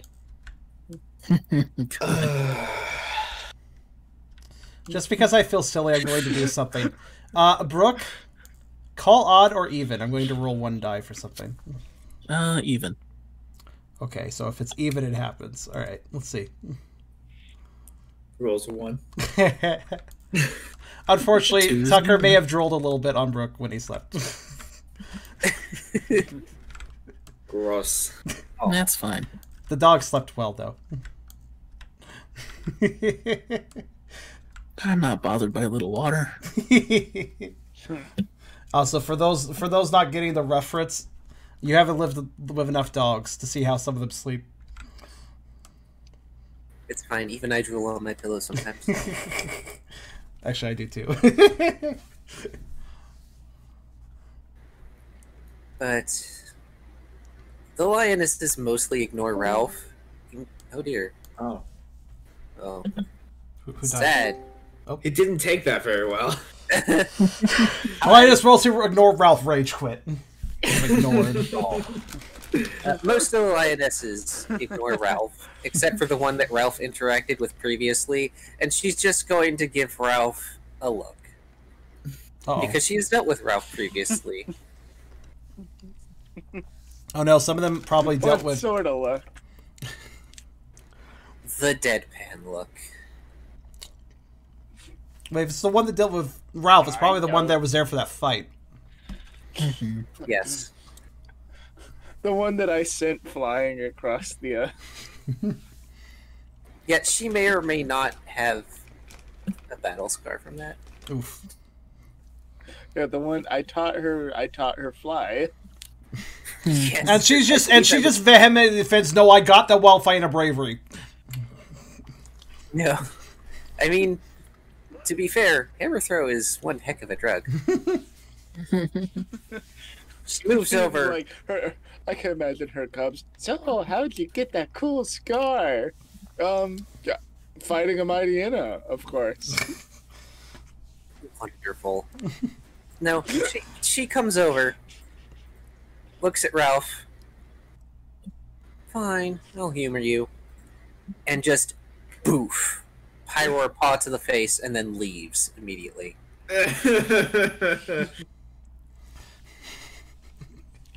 Can't keep the parts off me. Lizard totters over with Riley, just holding onto Riley's paw at this point. Hopefully, it is notable that Riley is very much keeping an eye on the Pyros. Has Riley's city changed after a night's of sleep? Not noticeably. Alas, sleep is not enough to get logic back. Oh yeah, what? Actually, wait, I should probably... 0? No? Yeah, 0. Yes. Yes, Ah. it's still 0. I like how I We never gotta- noticed this. I'm very observant. We gotta teach him how to logic again. We'll set up classes. We'll put his name in front of him, and we'll get a stick, and we'll be like Riley. We'll like be teachers. But yeah, Lizard looks at Ralph and goes, "So what happened to Mawile then, huh?" I'm just teasing. They know I'm not serious. I'm just teasing. Uh-huh. I like this new sassy Liz. I'm gonna tell Mawile. I swear to Arceus. And Lizard just grins mischievously and tugs Riley toward the entrance so they can get some sun. Riley needs no additional motivation to leave all these strangers.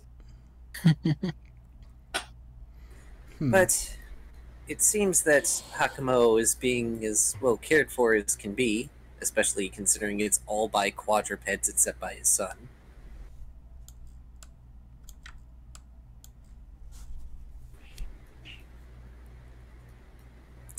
Actually...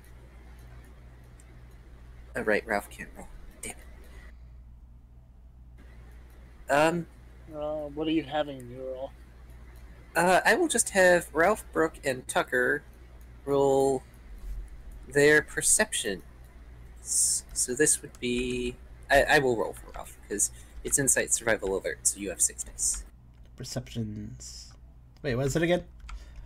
Insight Survival Alert. Thank you. Now you're using my special Bulbasaur dice when you roll for me, right? Yes, I am. Of course. Oh, That's yeah. very important. We Am know. I rolling this as well, or Hey, am I left? that's not a bad roll. You have left with Lizard for Sun. Okay. Also, this is not necessarily important for Riley anyway. Cool. You are getting warm sun with your Lizard. That's important because reptiles are typically cold-blooded. But he's also a fire reptile. This is true. Lizard is closer to Durgan. Oh, poor Brooke. Then again, Brooke is probably not looking for something like this. What are we looking for? Tucker and Ralph will notice, as you guys are getting ready to leave and or go about your morning, in the side cavern, there appears to be the remains of a stone box. A familiar stone box. Ooh.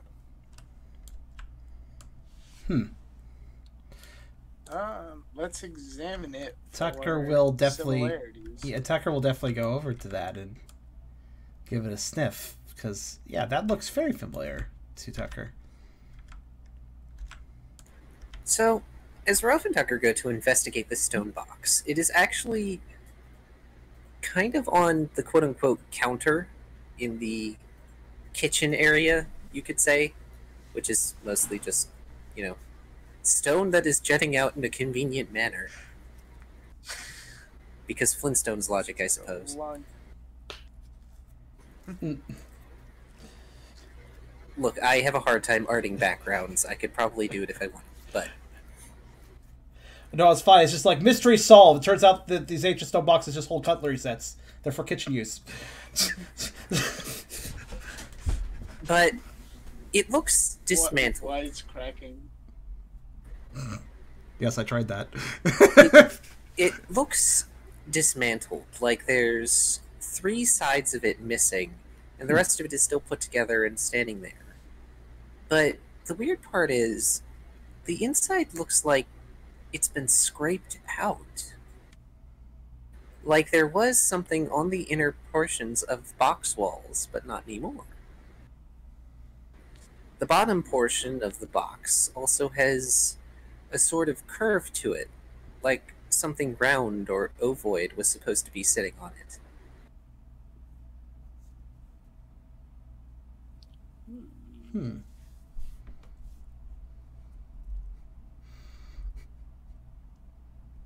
Does this box look particularly familiar to me?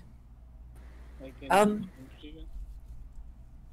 It's familiar in that it's almost the same exact construction as the one you guys left with Mawile, but other than that, it's not not the same stone box. In fact, it's probably not even the stone box that you guys had before that had the magic gem in it.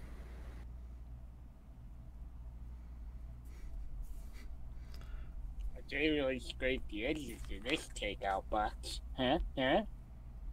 Okay. I don't know what it is. A deadpan look from Tucker. Does Tucker even know what a takeout box is right now? No, that's why it would also be a deadpan look of like, I don't know what that means. I feel like even if you did, it would be a deadpan look. It doesn't. You wouldn't win either way, is what I'm saying. Tucker is going to give the inside of the box a sniff, though, because he does find that bottom interesting, and maybe he can pick up a set that might give him more information of what was in here, perhaps. Alas, you get a nose full of dust, which causes you to sneeze. Oh, that was adorable. Do that again. No. He kind of says it a slight bit of annoyance. The sneeze throws up a small cloud of dust, by the way. Apparently, this box has not been moved in some time. No. I love Brooke's response. Is that an actual response? Yeah. Maybe don't go snooping around the mysterious magical mirror man's house while he's injured, Brooke says with a chuckle. Mysterious magical mirror man. Tucker looks at the crocodile with a little vivid ear droop. Well, it just looked really similar to the box I have. Well, had. So, He's kind of contemplating this. What do you think, Brooke? Do you have any idea what this is? First, in response to the Mirror Man thing, where I was like, when you put it like that, it makes it sound like you're the only one who has any sense of all of us. It's almost like Brooke is the leader. Imagine. He's like burying his sock into his mouth to stop his laughter from being loud. How much have you had? I want some of that. Yeah, I want whatever he's having. Jesus Christ. 3 angry orchids. What? 3 angry orchids. You completely plastered Angry out the Richard? What's an Angry Richard? Angry orchard. Angry Orchard, it's a cider. It's a cider. It's a hard cider. Oh, I thought you said Angry Richard. I was like, no, I was asking what you drank, not about your angry next door neighbor.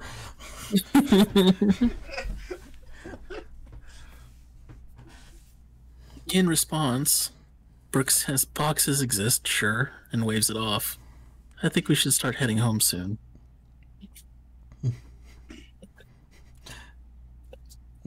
Tucker might give a small sigh at that response, but also give a shrug and a nod. All right. He supposes it's not really that big a deal anyways right now. Blizzard nods. We probably should get back. The sooner we're back, the less Pangoro has to worry, right? Oh, doesn't this also mean we can start working on our house now? Oh, that's right. Pango Jango promised we could build our own house. Well, I mean, you guys' house. I guess it wouldn't necessarily be mine. Don't shut up. Yes, it would. Now.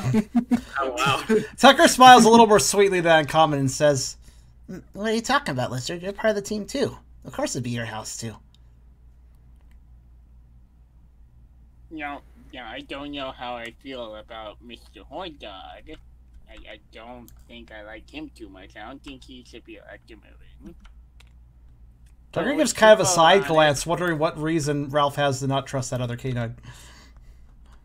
But we can vote on it because we're a team.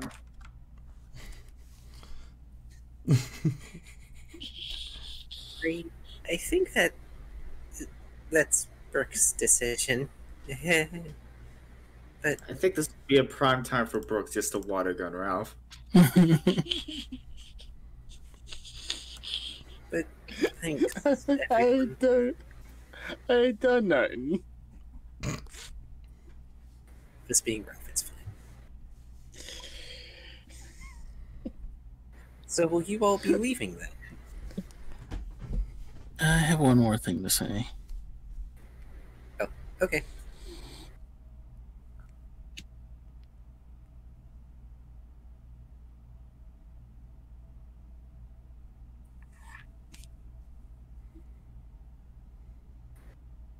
Go on.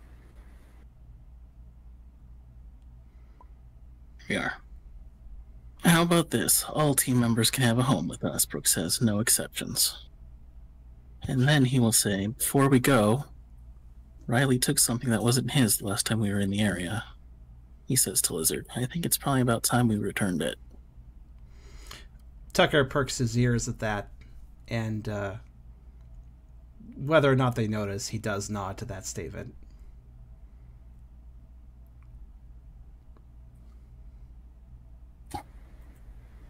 Okay.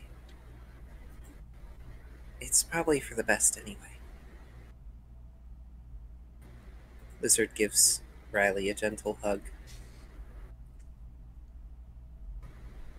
But for the most part, allows Riley autonomy, just, holding on to the Riolu's hand so he doesn't wander off. Look, he doesn't have a leash, okay? My God. I was more thinking one of those. I was thinking more of those chest baby carriers you can wear. Oh my God. Look, I get he's basically an animal right now, but come on.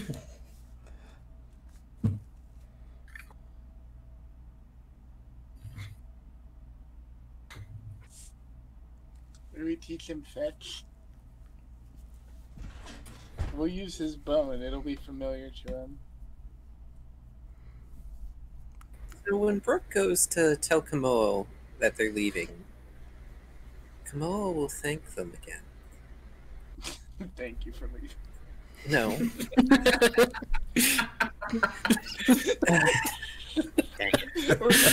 Thank you. Why the fuck did you? Why is that funny? It's not even that funny. It's but. Shush.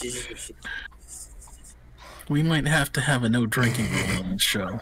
May only have one drink from now on. It's fine. It's fine. It probably helps because he doesn't have the table in front of him, so... If he had the table in front of him right now, he'd probably break something. Yeah, I definitely have broken something by now. Oh, anyway, Kamoa will thank Brooke and all of Team Cheer in general for helping with Tiber. And he apologizes that he couldn't do more. And you get the feeling that if he had tried, he might not have lived through. That aside, Zeal decides to go with you. As much as Zeal wants to stay, he can't, and I quote, leave you guys alone for 2 seconds, because obviously something bad will happen, then you'll need me to get you out of it. Fair enough. This is not really even wrong.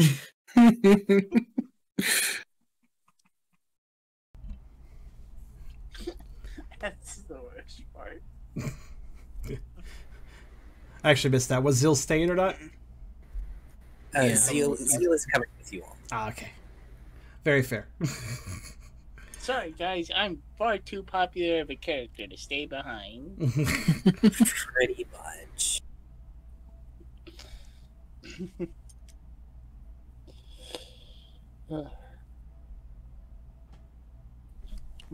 My belly hurts from laughing so much.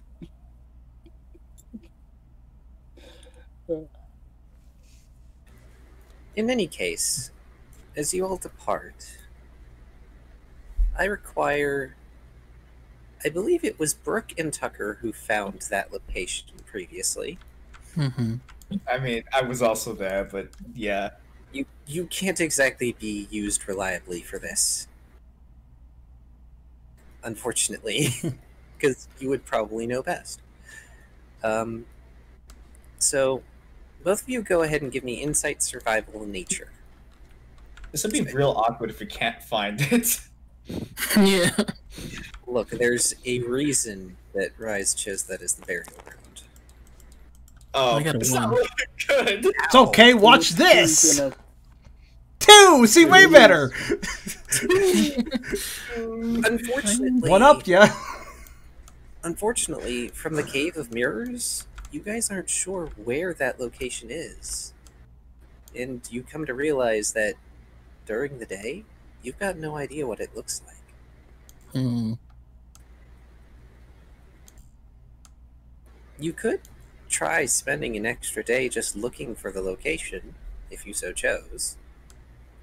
Or you could keep heading home. You just put it in approximate location. I mean, I think that would be worse. does Rise check to make sure all the bones are there every time? Yes. Yes. So... Oh, go ahead. Do Why you think couldn't you you could sniff it out, Tuck? Brooke asked a little uncertainly. I could try. I really want those bones returned too. I never felt comfortable them being taken. All right. Take the skull. So, Could have taken like one if of you the wish, fingers or something. if you wish, you may attempt to use Odor Sleuth, though, again, since it's for tracking and not for combat purposes, you may use Nature in place of Alert. Okay, So- insight, survival, nature, then. Yes, so same rule as last time.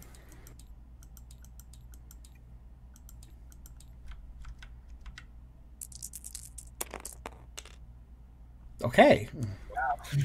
Yes, you can. Tucker can totally sniff it out. In fact, this is easier than just looking for it for you. Sure. The nose True. knows. Sights and sounds may differ, but there are certain scents that yet linger. It But may have been a smells while. can never betray you.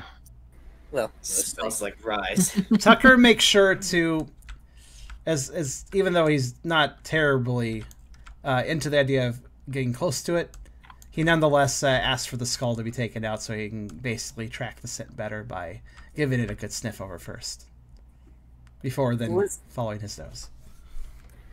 What are you Lizard. saying? The skull.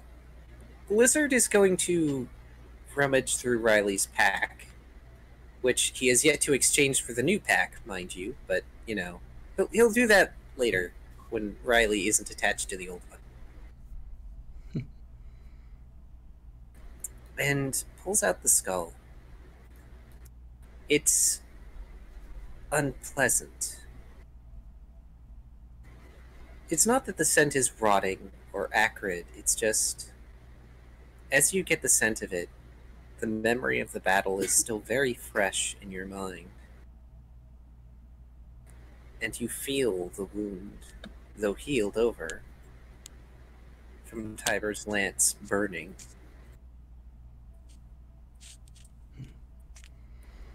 It does give the dog pause for a moment, as he kind of winces, even having to focus so much on it, but he knows it's for a good reason.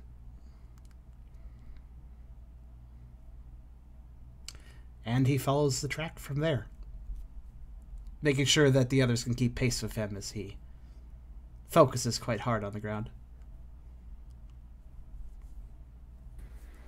It takes you more than a few hours from your current location to get there, and it's somewhat out of the way compared to your normal path back to Savantown. But you find it. It's so unassuming in the daylight. Just this rocky outcropping, surrounded by grass, almost like a slightly raised stone dais. But you can see the dirt there, where it was disturbed originally by Riley. In all likelihood, Rise hasn't been here yet. He hasn't come back yet, which may be working to your favor. Tucker audibly breathes a sigh of relief as he realizes that, indeed, it looks like they were the last ones to disturb this.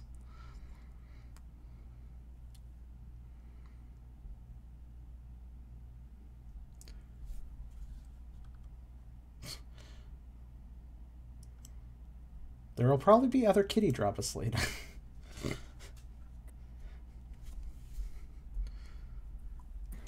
Yeah, there probably will be kitty drama, Selena, just later. So, what do you do? The instant we bury it, Rises just goes, "Oh, I didn't expect to meet you here." Tubby, get closer to your microphone, please. The very instant we bury it, Rise is like, "Oh, I didn't expect to meet you here." No, if Rise saw you all here, he would knock you out and make sure you didn't remember. Oh gosh, all of us? Yes. Even Tucker? Yes. Wow. Rise is very particular about this place. Nah, he wouldn't be able to take Ralph. That would leave bigger I mean, wounds on certainly- Tucker than any sort of physical ones. Sheesh.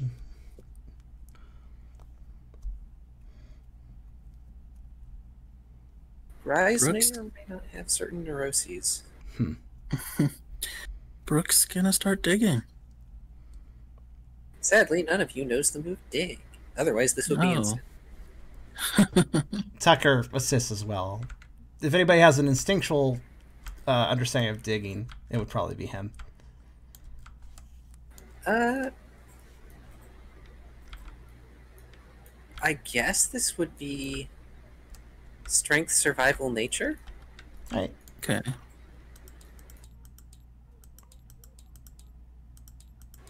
So, Riley, Hello.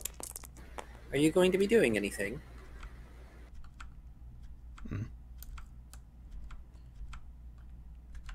I will be keeping my distance from this dig site. Probably for the best. It makes you uncomfortable.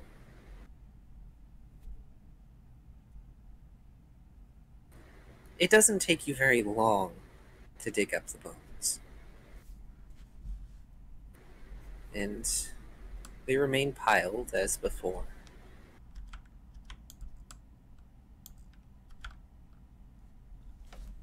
Brooke will place the skull where it belongs. It occurs to you you should probably do a better job covering it up than you did the last time.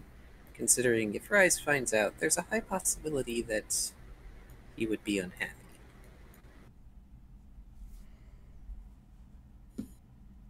It was all their idea. They forced me to do it. I'm innocent.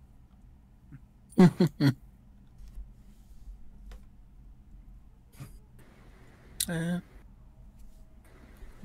Under This the guy- bus. The skull is placed with the rest of the bones.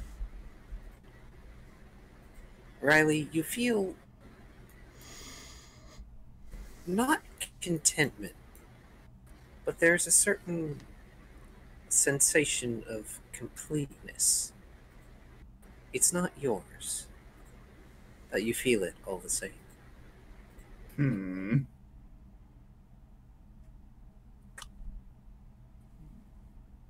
Yes, all of my bones are back in proper position.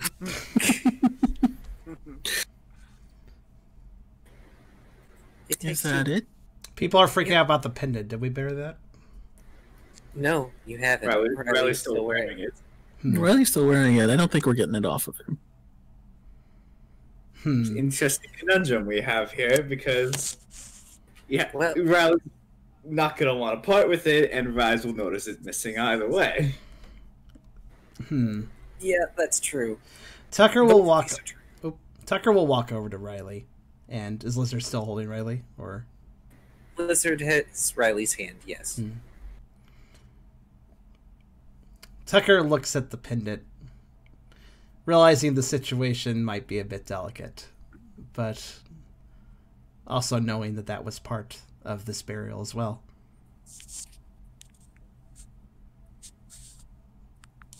He looks to Lizard, a little unsure of what to do, but saying, That pendant, it needs to be buried too.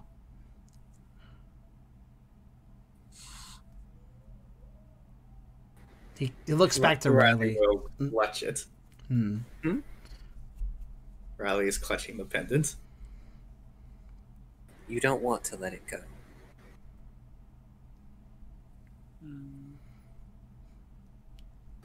No, he does not. Lizard sighs.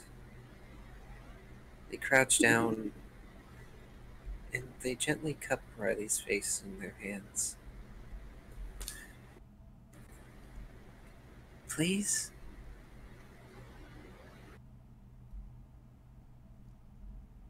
This is too cute, I can't even.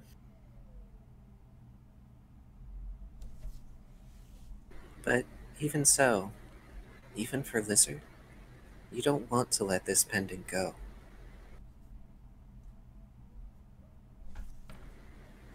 For those on the outside looking in,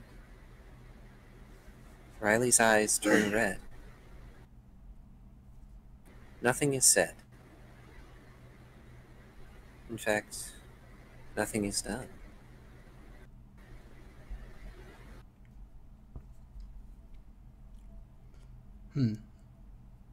I have a non-delicate solution to this delicate problem. Go ahead and whisper it to Brett. So, it looks like he doesn't want to give the pendant up. What if I just shout to look over there and then I snatch it? I don't care about the pendant, Brooke says. If Rise doesn't like it, we'll deal with it. I just wanted Tiber where he belongs. Riley's eyes return to their normal hue. And a tenseness in your body, Riley, seems to relax. Lizard sighs and goes back to holding Riley's hand.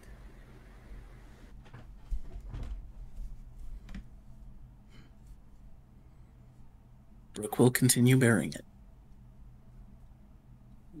Ralph absolutely looks like he disagrees, but he says, you got it. Yeah, all the same. Ralph has plausible deniability. Tucker seems rather unsure and keeps glancing back over to Riley's eyes. It seems like he might be a bit sad seeing that. I guess we will deal with it then. He kind of mutters under his breath. He too is not necessarily in agreement per se, but he will listen to later. We're learning. It takes about an hour to get things buried nice and proper so that it doesn't... Goodness. Did we bury Ralph? No. Did we not come out but with a shovel? It takes about an hour to bury things nice and proper so that it doesn't stand out too much. Now I have to ask, are you guys proceeding at a swift pace back to Savantown, or are you going to take your time? I want to say one thing. Yes.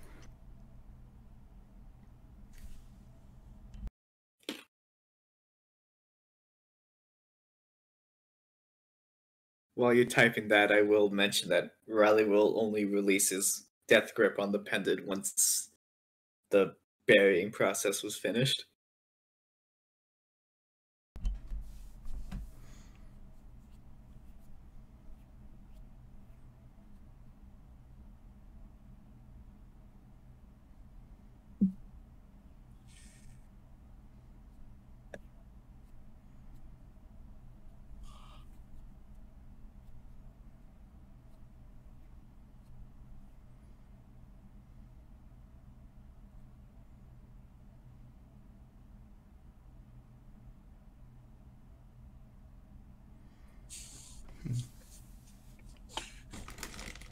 This might take a bit, sorry. Oh, it's okay. That is okay. It just means people can take a water break if necessary. Mm-hmm. Alright, that's a good idea. I'm gonna get some water. Godspeed. I'm also going to step away for a second because I actually got to talk to Eragon real fast.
All right.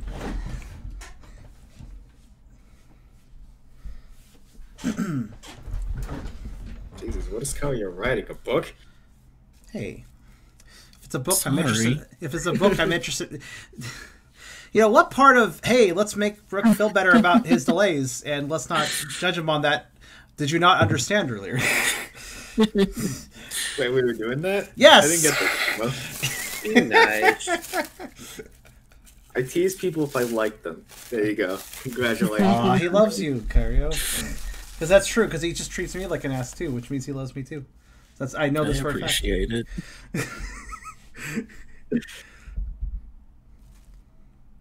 I just know that Eragon has a begrudging respect for me because fellow storyteller.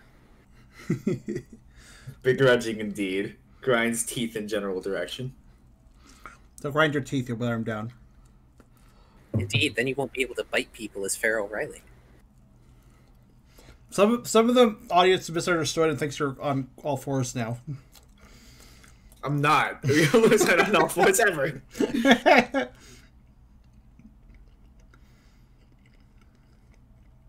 I just imagine the aura danglies are more in motion than they usually are.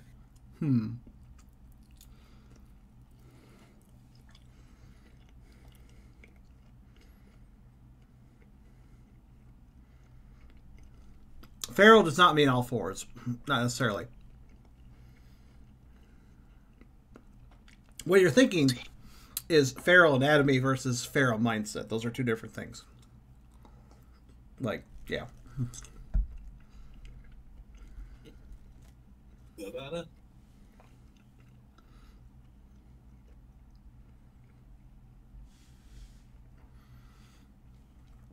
Well, Car, while we wait though, I haven't had no any. need. I haven't. Oh, okay. I was going to ask about Fine, I music. forgot a bit. Yeah. That's all. It may not be necessary though.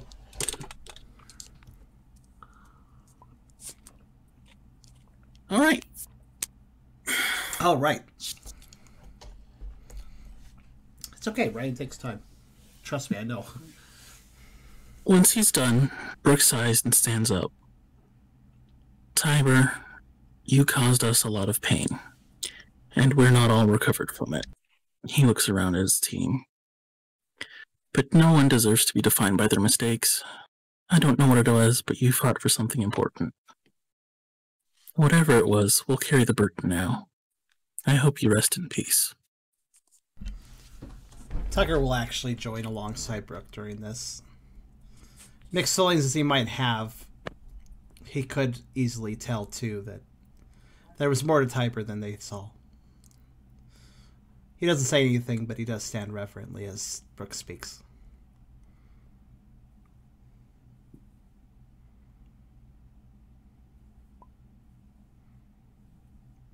Oh. When the heck did Tubby disconnect? Better question is, when the heck did he connect, actually? Is his internet back? Did he unsnip the wires? Victory! Yay! Praise Arceus.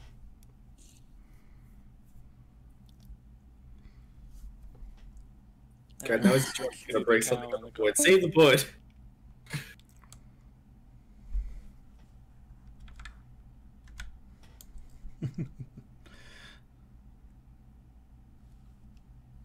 To answer the earlier question, I think we should have a brisk pace home. We don't have a ton of rations. I feel like we're determining an Oregon Trail pace now. So do you want to set? Do you want to set meager, normal, or rich rations? Would you like to do a brisk, normal, or grueling pace? How would you like to form that river, though? The doctor, or are you going to let everyone else die? How many oxen? How many oxen are you bringing? Like, gosh, yeah. Anyway, all right. So you're setting a brisk pace, which means you do have a chance of getting lost. It depends on who you're following. Also, I'll share. I'll be sharing art now because people are bothering me about it. Zeal knows the area the best. Up until we leave the savannah. Yeah. Yeah. Hey, look, it has a proper name, but I'm not. Savannah Town? Well, no, there's a proper name for the savannah. Wild Prairie? Oh, yeah, the Wild Prairie. Thank you. Yeah. Yes, the Wild Prairie. I haven't been playing music, by the way, because you haven't been asking me. Oh, I'm sorry. I mean, it's okay. I was just wondering if you wanted any. It's fine. It's fine. We can do baked play music because we haven't done that. Yeah, sure. Why not? Why not vary it up more? Yep. So, Zeal can take you guys up to the Baked Plains relatively safely. Are you going to follow anyone else after that, or are you going to rely on Zeal to take you guys home? I mean, that's probably we can rely on anyone specifically.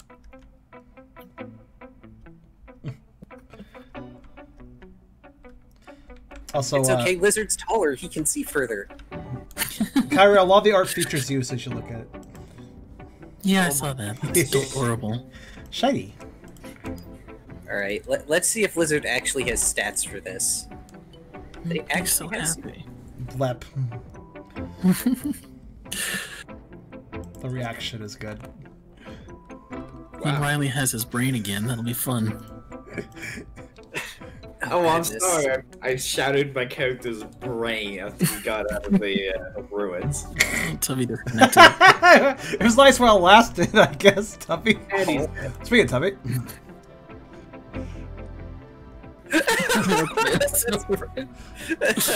That's wonderful.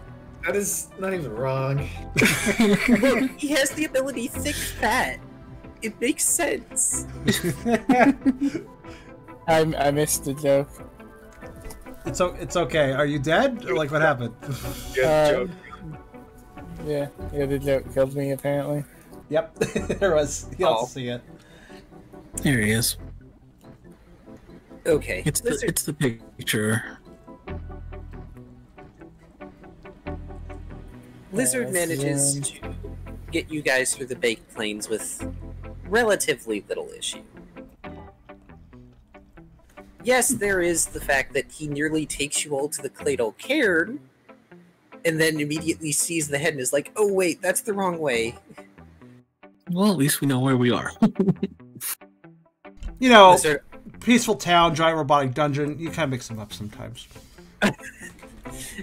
Look, before Lizard started going along with you guys on that vacation trip, they were going to the Cladle Cairn frequently, and it was not a good spot, but they remember it.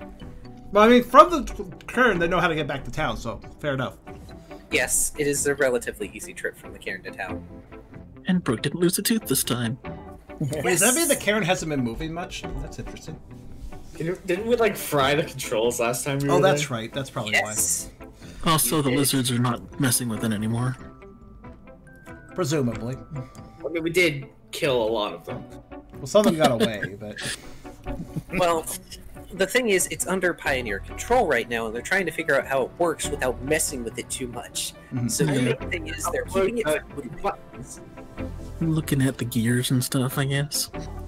Well, they're trying to explore deeper inside it because it has non-Euclidean space going on. Time Lord technology.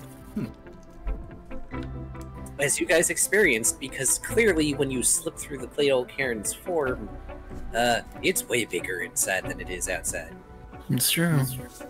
Okay, Southern Drawl Karserus, thanks for telling me that. You just got Sorry, Southern Drawl as you explained that. It was great. I love that. I'm sorry, I slipped into a little mud stamp. But yeah, this image is so perfect. I can see like myself.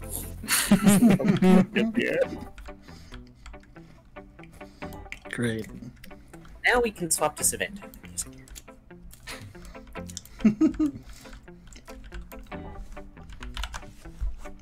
Oh, there is one thing that during the trip, Tucker will actually take Brooke aside for a second and just express something on his mind. Let me finish eating this cracker and I will explain. I'll do a little line.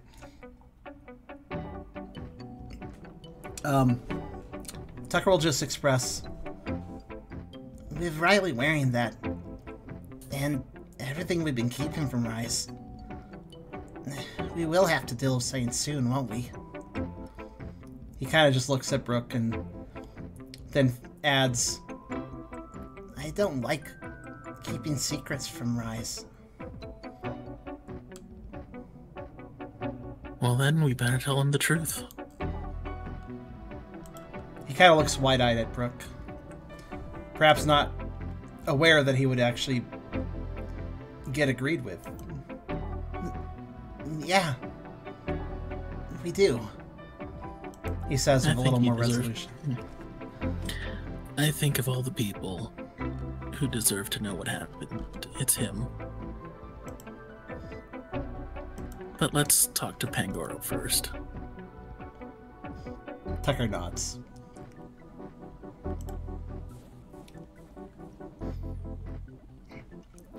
Hater, what are you on about? Alright, let me get spawn time up.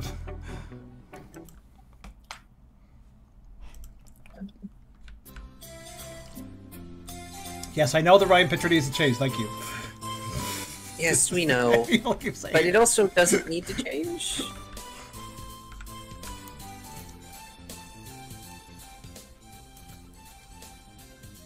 Okay, I gotta get volume before I turn the screen back on.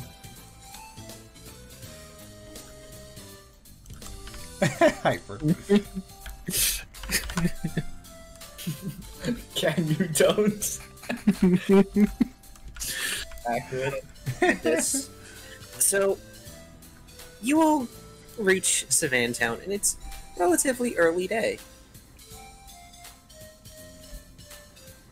Though, interesting point of fact, it looks like one of the open portions on one side of the street, not terribly far from the Pioneering Club, mind you, but one of the open portions appears to have been cleared.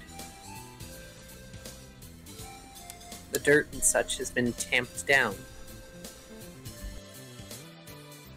Looks like Pangoro has been preparing for you guys, making a house. Ooh. He sure did expect us to come back. That's nice. Well, it's better than him believing you're all going to fail, and that's a little too soul-crushing for him right now. That's fine. He just doesn't seem the most optimistic fellow a lot of times, but it's nice.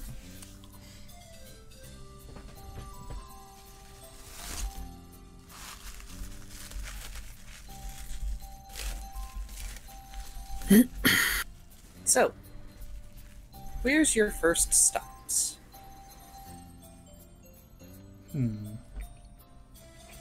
I know where Lizard's going. Really, where's Lizard? He's gonna tell them all while. Oh yeah. Paddle on Ralph. Oh, right! How dare you remind You hoping you forgot? Ralph! Lizard just smirks at Ralph. I'm telling. I swear to you. Well, then I guess you better get there first, huh? And then Lizard proceeds to hold Riley up, put Riley on their shoulders, and use their longer legs to get walking. Ralph shuffles after him. Brooke will take. Tucker will just give a giggle as the scene plays out. Yeah, Brooke's gonna take Tucker to the clubhouse. Where exactly is Liz going? To Mawil's place. Where's that?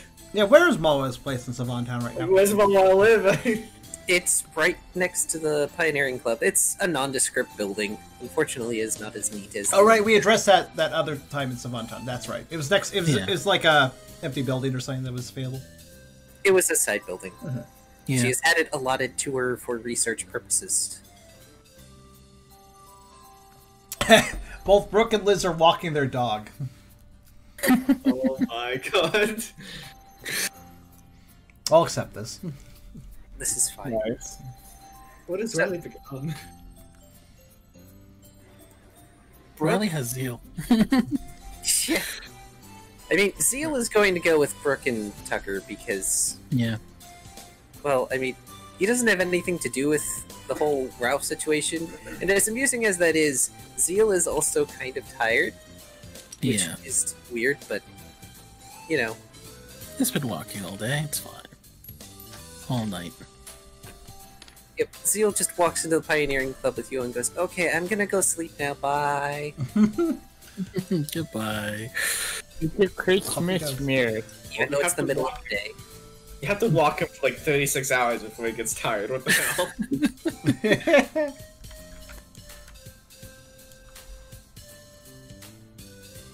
But you enter the Pioneering Club, and it's rather lively. It feels normal in here. Rise is cooking. Your Houndoom recruit is working in the kitchen with them. Rise seems to appreciate the fact that there's a fire type that can consistently cook. Since, well, Blaze can't be relied on for that. Remember when Ralph tried to cook? Hey, it turned out surprisingly well. And he actually gave other people food. That's neat. He's taking away my coin. I'm going to put that away for now.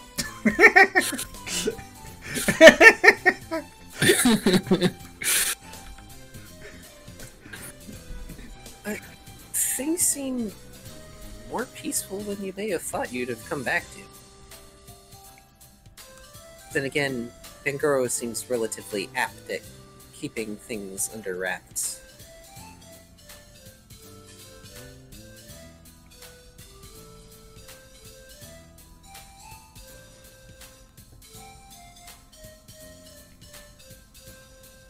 Brooke's gonna head upstairs then. Indeed. Tucker will join.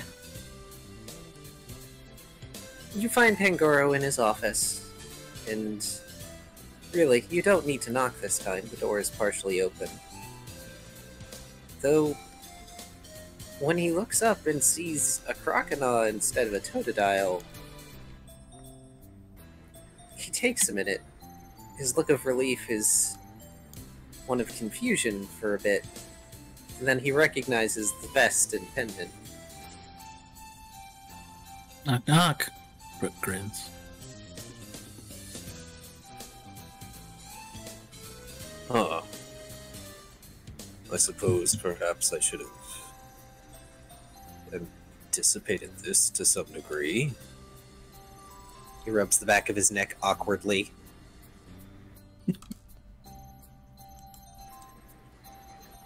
Where are the others?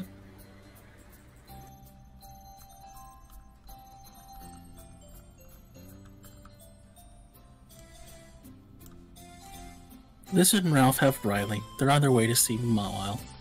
Zeal has gone to bed, apparently. At the mention of zeal and going to bed, he furrows his brow, and there's the signature Pangoro scowl. I don't know what he's doing, but I feel like I should check on that later. Probably for the best. But you say you have Riley with you? Is he... alright? Brooke pauses for a moment. Tucker looks uncomfortable at this question. He's not all there right now. Didn't know that.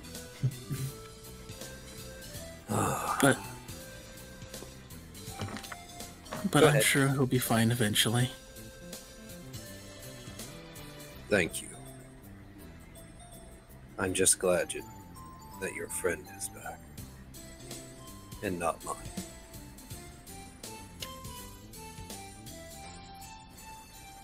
I don't know if you managed to bring him peace. But maybe you can begin to move on. Again. It's hard to tell, but Pangoro is probably rolling his eyes at the irony. You may have noticed on your return that I took the liberty of having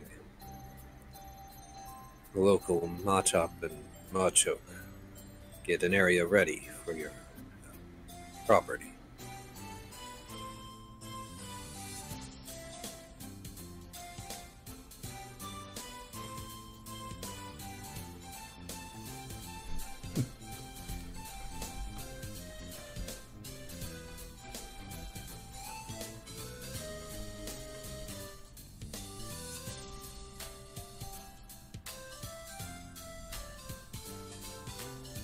We can swap to the clubhouse briefly for this if you want. Mm-hmm. That'd be nice. Okay.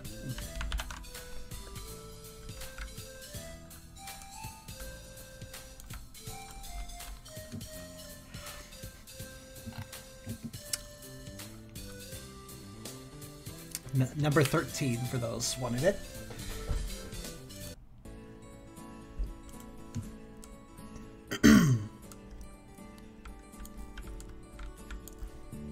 Excuse me, my throat has been all over the place tonight.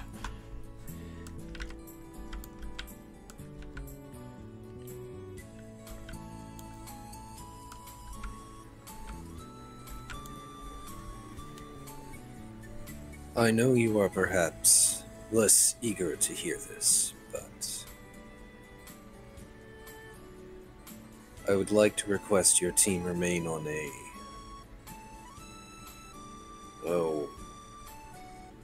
how is it best to put it? Pangoro folds his arms, leaning back in his chair, causing it to creak.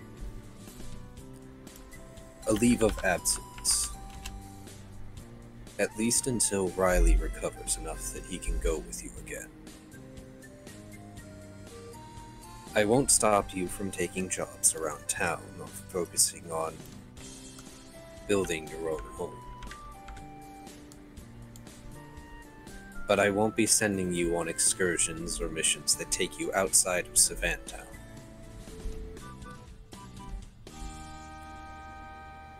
And I understand that for you, Brooke, that might be unpleasant to hear. I'm sure you're eager to find out what your new body can do.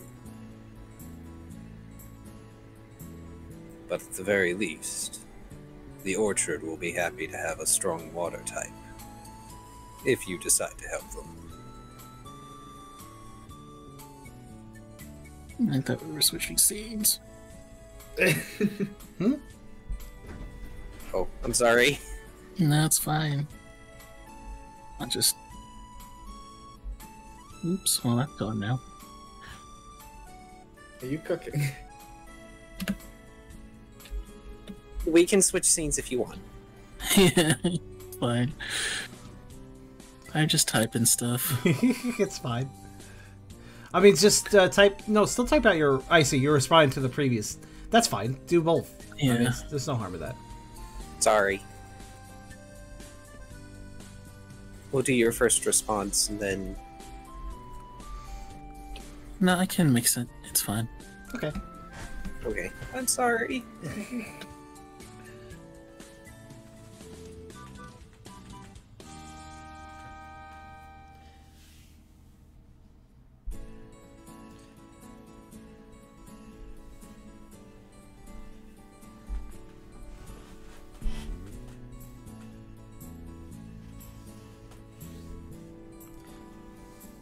Well, I'll fill the airspace in the meantime because Tucker can say a word too. Tucker will remark, Well, that's fine. I'd rather focus on Riley right now, too. Anyways.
Huh. Brooke crosses his arms. So we're getting benched, huh? I guess we'll have plenty of time to work on the base then. But we can get to that later, he says. More importantly, I think we should discuss how you plan to tell Rise what happened. I get that you're in charge around here, and I'll let you have the final call. But I want to formally object to keeping it a secret. Tucker would nod, especially at the end of that, looking very much, even perhaps pulling a bit of puppy dog eyes on that topic. I don't like keeping it a secret. I care about Rice, and it feels wrong. Especially now that things are better.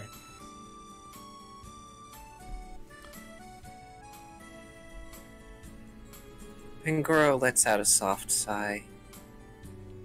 He looks away, and the shame he feels is obvious. I don't relish having to keep such information from my friend. I'm not sure how to tell him what has happened. I'm not sure if he is ready to hear what has happened. But if I continue to do nothing, to say nothing, it will likely be the same as when everything went wrong.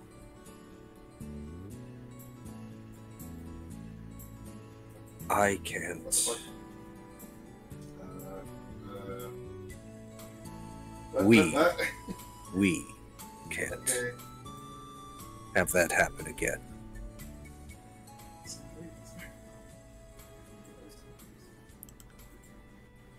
I will talk to Rise. I should have done so from the beginning. I should have talked to Tiber from the beginning.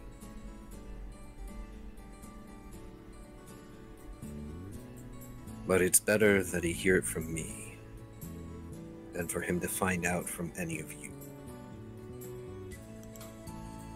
I want to distance yourselves, your involvement, if I can.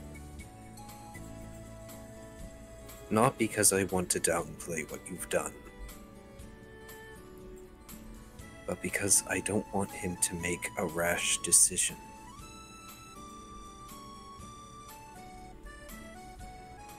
I know that he... Oh, go ahead. For what it's worth, I think you should have a little more faith in your team, Brooke says with a smile. Maybe he will surprise you.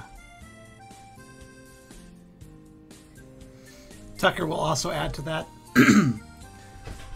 I don't know everything about Rice. I don't know how he'll react to some stuff like this. But he helped me when I went through something traumatic. And anybody who can help like he did, well, they deserve the same back.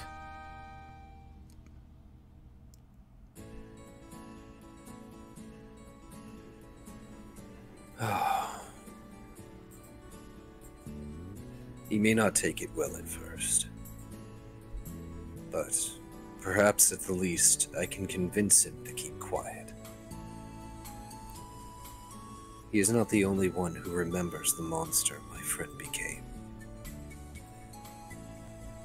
And I want to avoid Riley being saddled with that reputation, if I can. He doesn't deserve it. We all know that.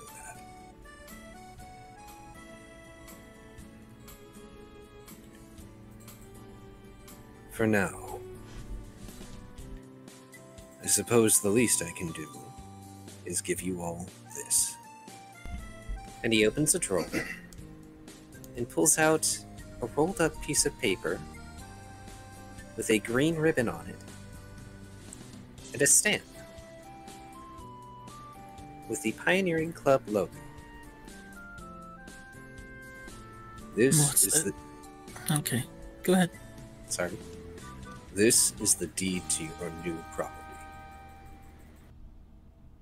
I would suggest putting it somewhere safe, but I don't think you have a safe quite yet. That aside, even if you lost it, I am official witness to the fact that you own that property.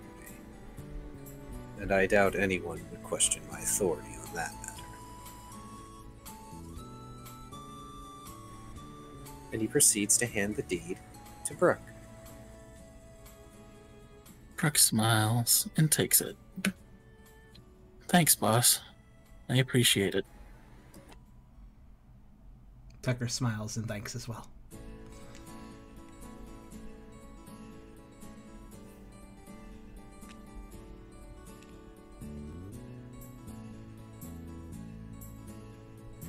And I think this is where we can swap.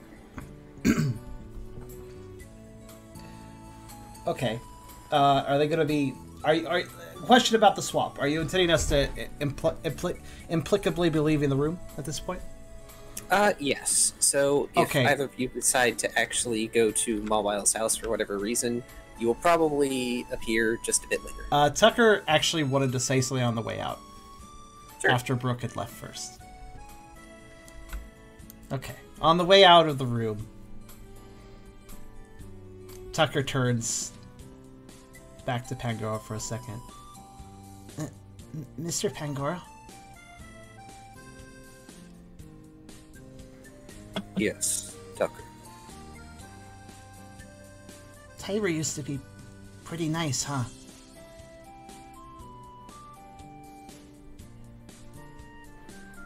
Yes. He was.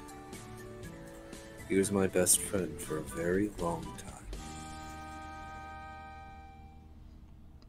Tucker nods, not really saying anything else, but it's clear that Pup picked up on something in that battle he had. That much can be even obvious to the club leader. He nods and smiles a little bit before heading out.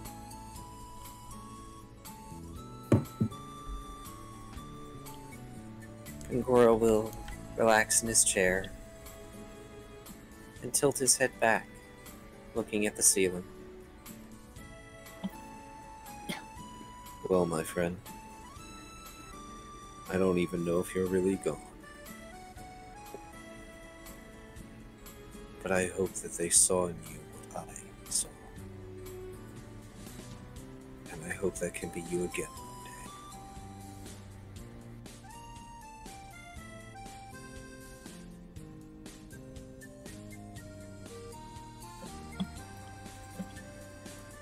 Ralph!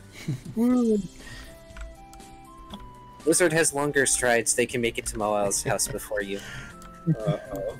So by the time you get to Mawil's house, Lizard is already there, and they are just sitting in the house with the cheekiest of grins, hanging on to Riley. Riley is keeping an eye on Mawile. Ralph will arrive. Yeah. How's it going?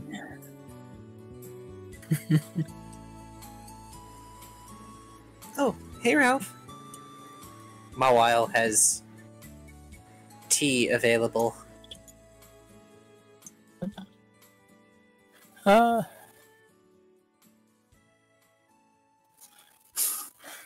Ralph will grab a tea, take a sip, and die. Should we throw on the memorandum song, even though it's still technically Marvel's place, even if it's a different town? Yeah, that sounds like a good idea. Okay. That would be... Oh, what would it be? It would be... Wouldn't it be in this list? Maybe it'd be under Event 1. Probably Event 1, then. Event 1...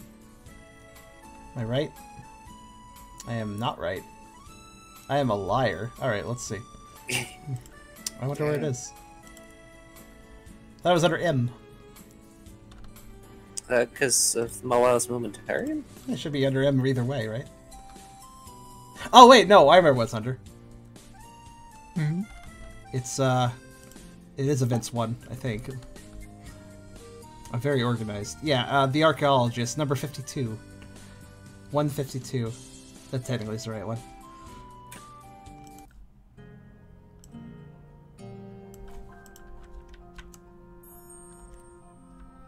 Nice.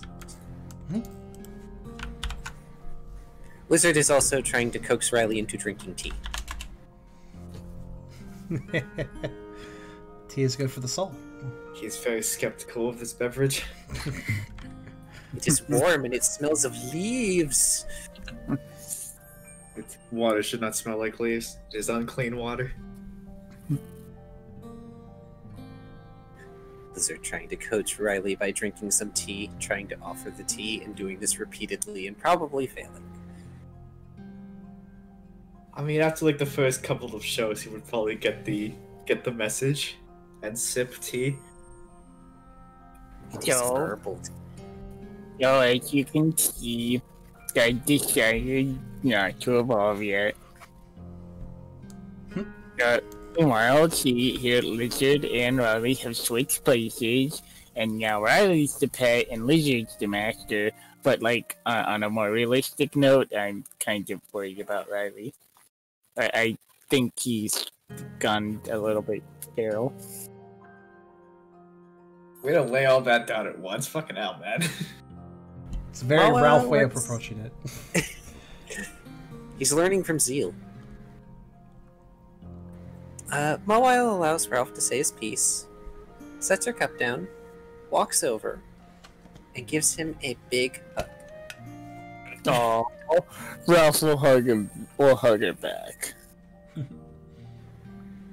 You're so silly, Ralph. I wouldn't have minded if you evolved, and I don't mind that you haven't. You're Ralph. Yeah. I mean, just like Lizard was telling me that Riley's still Riley even like this, you're still Ralph. Yeah, for sure. I mean, someday I'll evolve. Yeah, I'm pretty sure of that, but... And on that day, I will need to make a big round door for the Momentarium in Sea Spray. But it's not that day. And you'll have a nice, comfy place to sleep. He gives his belly a pat. Mawile pokes at Ralph's belly. Sure, but right now it's more of a pillow at best. Yes. Where was I going with this? Ralph train of thought.exe has stopped working. The train's derailed. Gone off a bridge and caught fire. Oh, I figured out what we can use for your Zapstick. Wait, what were we going to call it again? I thought I wrote that down. And she goes shuffling through some recent notes. Yeah, I totally forgot you. Anyway, I figured out that we can just use some magnetite for the casing. Oh, yes, yes.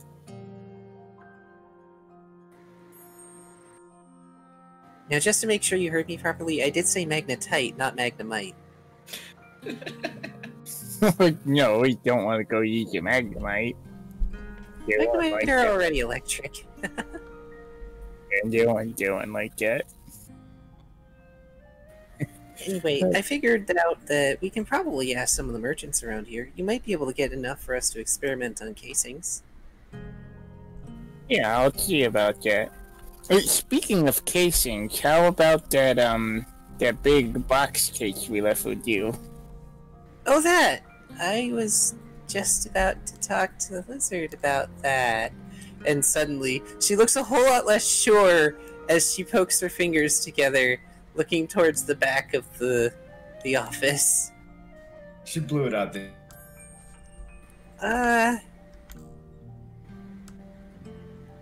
You sure you don't want to sit and have some tea while we wait for your friends to arrive?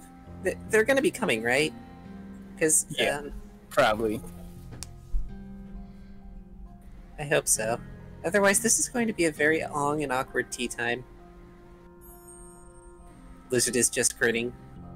I can do this all day. And proceeds to pet Riley.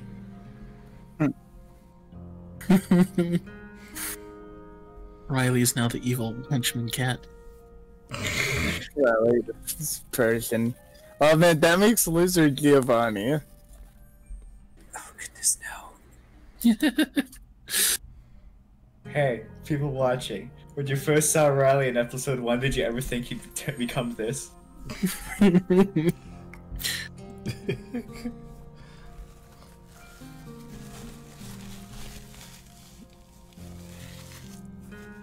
Ralph is gonna scoot closer to Mawile. Random curiosity. Oh, random curiosity, actually. Riley has said a few words, right? Even as a feral. He has said, well, within auditory range of the party, he has said exactly 2 words, and that's when he was yelling at Brooke to get away.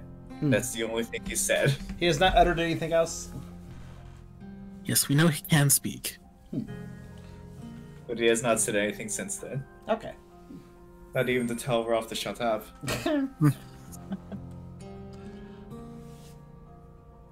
You're looking well. Young Riley. Notably, he doesn't seem to respond to the name Riley at all. Like, doesn't even acknowledge it. That's your name, Riley. He talks like he's talking to, like he's trying to train an animal. Riley, that's your name. Huh? Who's a good Riley? God, this isn't working. I'm not sure if it's that simple, Ralph. No. Mile pats Ralph's shoulder. No, but you can't blame him on Flex for trying. To be fair, didn't he try to hit you anytime you tried to say something like that? Yeah, I was kind of hoping to jog his memory. You remember, right? He tries to like motion of holding a bone and bonking, and he points to himself. You remember, but you remember bonking me, right? That was one of your favorite things. Lizard pulls out the bone from Riley's pack. I mean, hey, we still have the bone. This is just random and stupid enough to work. Let's see. Oh no, does Ralph take the bone? Oh no, Ralph grips his head down and is like, okay, give him your bone. What the hell is his plan? Okay. Lizard actually seems unsure about this plan, and Mawile is watching, and she has a notepad out to take notes. we gotta ease him back into his old self with what he likes to do the most. So He pats the top of his head and it's like, okay, I've had it, right? Riley is given the bone. Riley will look at the bone for a moment.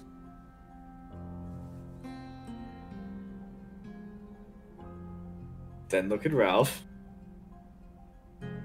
Practice. You can figure it out. I know you can.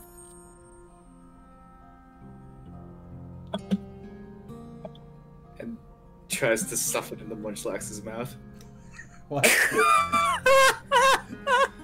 So... Question. Oh, it's close. That was very close. Good job. Good try. How long are Brooke and Tucker going to be spending in the Pioneering Club after they talk with Pangora? I got nothing else to do in there. Tucker would probably want to move along, considering that while he'd like to interact with Rise, he also kind of wants to give Pangoro the space to talk to Rise whenever. So, guess we could bring lunch. True. That would be a thoughtful gesture. A packed lunch. Yeah. Especially after eating rations for like 2 days. Yeah. True. So, Rise. Go on. Let's roll on this. Okay. Full of lunches. Okay. We're gonna take a few minutes to get lunch. Wonderful. Rise is happy to see you guys back. He does the standard thing of, asking where everyone else is, and I assume you give the response of that you're going to meet them at Mawil's house or something similar to such. Yeah. And he doesn't bother asking for money when it comes to, box lunches. You all are silver the day now. Yep, you all are silver rank now. That's For true. all intents and purposes, the meal's free, and he doesn't mind expressing that. He even throws in a few extra goodies, considering you all have been away and doing so much extra work. Oh, that's nice. Rise also looks over Tucker. By the way, over the course of the trip, Tucker probably had the rest of the lotion applied. Oh yeah, that would be a thing he was going to be. He definitely applied it, for instance, at the cave while they were all resting. Your fur still isn't all back, but it's better. And Rise expresses that if Tucker ever gets the time, since Rise is not yet privy to the fact you all have been benched, he'd like to try teaching Tucker something. That does perk the dog's attention, and he politely nods to that and says, "Okay." He's a little tentative, but curious.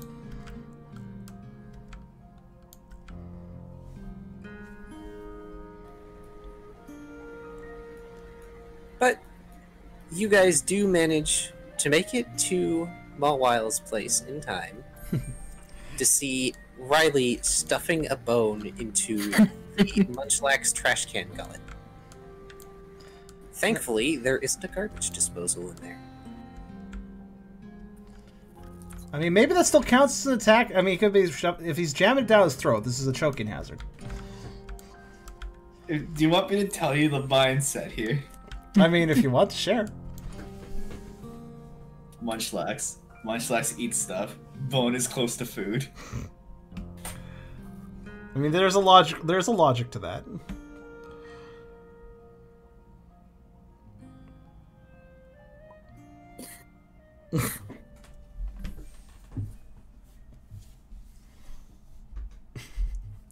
I'm gonna sticker at that, even though I don't know what it means. Let me get the actual GIF then. Okay. I'll send it on. I'm so Discord. bad. I'm so bad with like memes and like trivia stuff that oftentimes if somebody shares a joke, I usually just laugh even if I don't understand it. It's just a reflex. I'm laughing at my lack of experience, basically. The guy with the pizza is returned to a room on fire. Oh my god, this one. That sounds interesting. Let's see. Pizza delivery guy shows up and is like, ah. So, I got the pieces.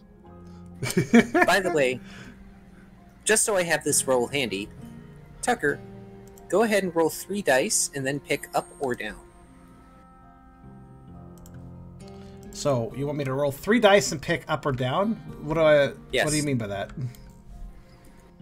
Oh, should I pick up or down before rolling? You can pick up or down after. Okay. Am I picking up and down for the number that I You get? don't have to pick up or down yet. Just, Okay. I will let you know when it's perfect. Okay. Am I adding these together or? I will do thing. Okay. Don't worry. I just needed the roll. There you go.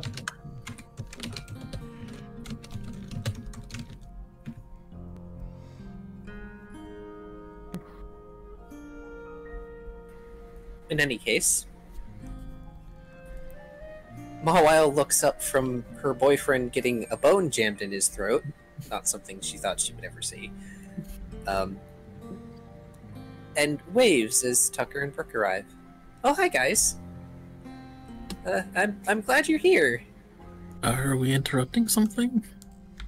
No, not really. Pop will take the bone out of his mouth and wipe it off and give it back to Lizard. Riley does not want that. Lizard stows the slobbered bone for now, and also looks kind of icked at having to touch it. We tried to make his memory come back, it didn't work. I don't know why, but Ralph thought trying to get Riley to hit him was gonna help? Lizard shrugs. Tucker nods. Well, he does do that a lot. Oh, sorry about that.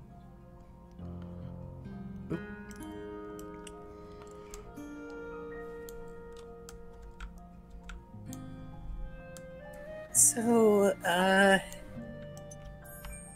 right. Mawile pats her cheeks as she stands up.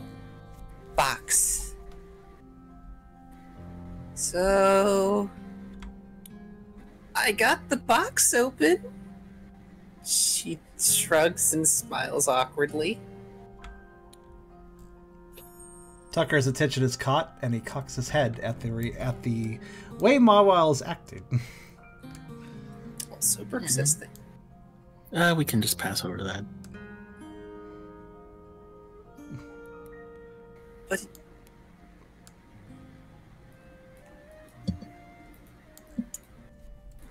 still, Brooke says the thing. If you would like me to say it, or if you just want to. Okay. Well, we're officially in forced retirement until he gets better, so any ideas are good for me. Brooke grumbles. I'm sorry, I'm such an inconvenience, Brooke. It's not you being the inconvenience.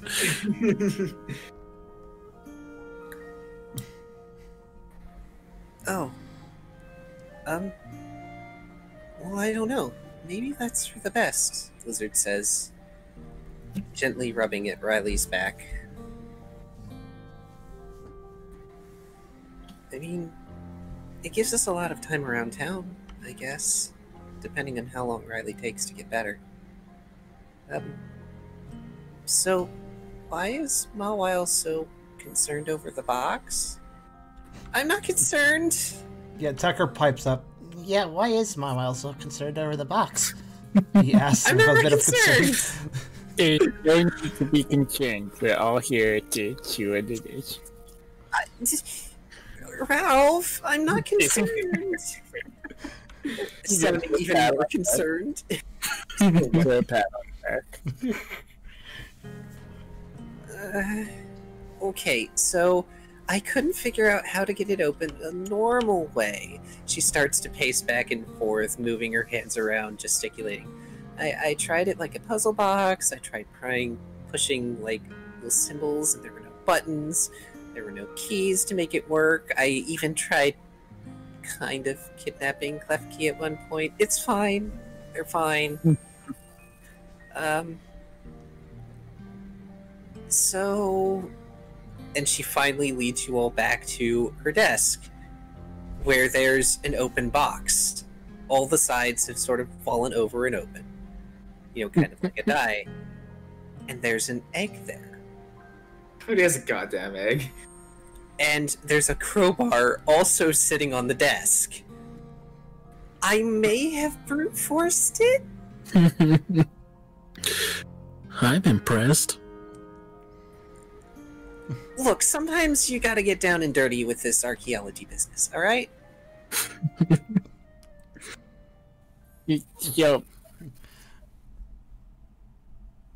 An egg, huh? Just, you know, just wasn't a step I was ready for. Ralph! Besides, it doesn't belong to us. It belongs to... Kidding. Well... I guess this belongs to Tucker, since it was Tucker's box. Congratulations, Dad, now. Tucker thinks about that for a second, giving a sniff towards the box. Actually, we saw another box that... Well, I guess it came apart like that, too. Maybe that's just how they open. Really? Where'd you see it? I've never seen the inside of a box like this before. And she points it out. And as you all get a closer look, the internals of this stone box are metal. It has lines. And each of the sides appears to have some sort of blue lens on it, surrounded by a circle of gold. Hey, go ahead, Brooke. Who would keep an egg in a box anyway, Brooke asks. That's a good question. Hey, Ralph. Insight Smart Logic. Yes. Yes, Ralph is a connoisseur of shipping eggs. Don't roll 0. He's gonna break the fucking egg. Insight Smart Logic? Yes. Let's sit dice. We'll get 0. That's silly. I think I rolled one more. Oh well. It's fine. We're going to ignore 1s on this. Oh, okay. In that case, it's 5, I guess. Ralph, you recognize this type of design. The outsides are primitive, but you recognize the internals. You have seen it before. It's similar to what humans made to help incubate Pokemon eggs. Only this seems to be designed for stasis. Keeping an egg safe, and keeping it from hatching until the time is right. Wait a minute. Hey, can I also do a roll? Sure. This is actually within... This might spark something in Tucker, actually, given his past. Insight Smart Logic. I know what this is. I know exactly what this is. Oh, that was a better roll than I expected. Tucker, well, you don't know the exact mechanisms behind it like Ralph does, who probably actually worked on both hardware and software for such things. You know what it's for. You've seen these designs on the internals before. The real mystery is the stone outsides. More importantly, how did these insides and designs get into such a primitive-looking box? This would also, perhaps, help explain why the internals of the other box were scraped out. Such metals and crystals are probably precious. We can Yes. tell that. He points this isn't Pokemon technology. This is human design, except it all doesn't add up. He kind of shakes his head.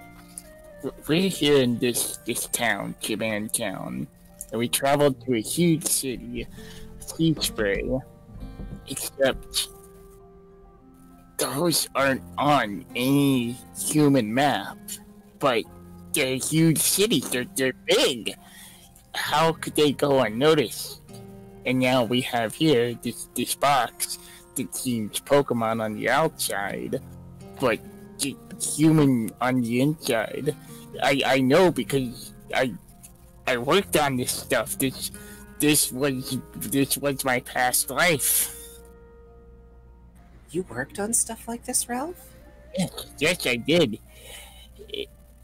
I worked my whole life to be able to understand what's going on here, even to my detriment. It took a lot of studying. I didn't have very many friends. But Brooke rubs his head. So what does it do? What it does, essentially, is it stops all metabolic processes of whatever's inside of it. It freezes it in time. You could leave in there for an entire year, and it would not hatch, but it also wouldn't die or get unhealthy or anything like that. It would be frozen in time, essentially. Tucker would kind of remark under his breath. It's kind of like an incubator. Sort of. An incubator helps it to hatch. An egg will eventually hatch in an incubator, but this more just stops everything. Who knows how long it was down there in the Alcazar? I don't know how long it was in the storehouse. So, who knows how long it was there before the bandits found it? But if this is human... go ahead, Brooke. So then it's not frozen now, Brooke points out. Is it going to hatch? Ralph nods. If the technology's held up, then yeah, it should. But if this is human, then does that mean humans lived in this world a long time ago?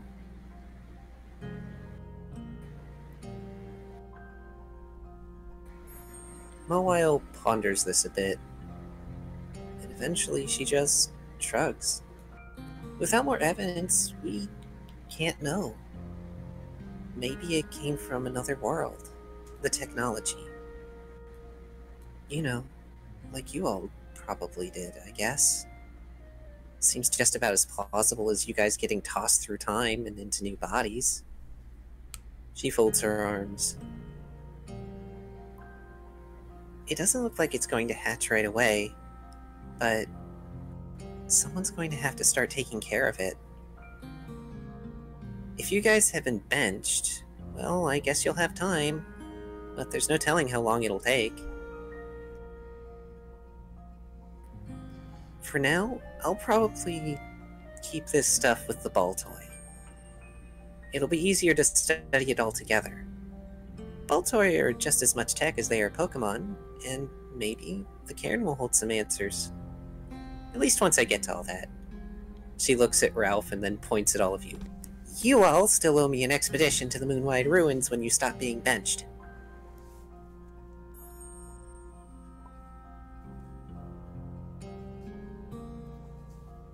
I guess we'll have to have a room for the egg built in our house. Oh, that's right. We get a house. During this conversation, Tucker actually has gone up on his haunches over the table and just kind of gently nosed the egg. Kind of to see, indeed, that there is life there. Smells like egg. It was more the contact and the smell that he was going for there. A dog's nose is sensitive on touch, after all. Up or down, Tucker?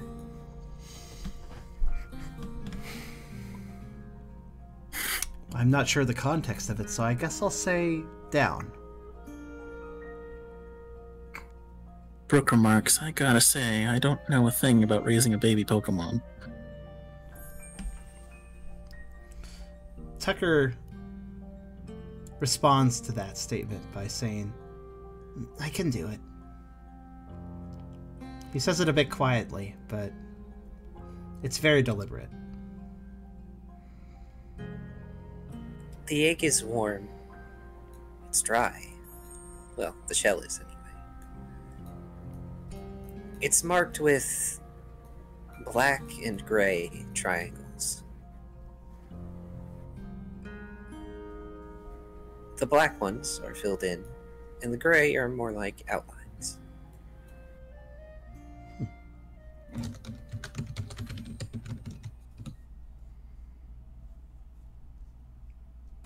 It's not a pattern that Tucker can quite recognize, but maybe he recalls it. Well, you all are gonna have plenty of time to start learning, I guess.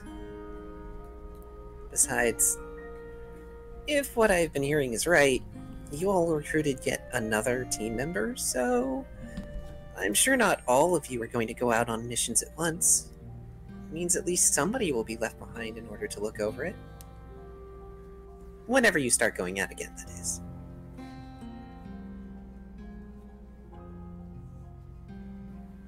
But this is all the more reason to keep collecting stone boxes.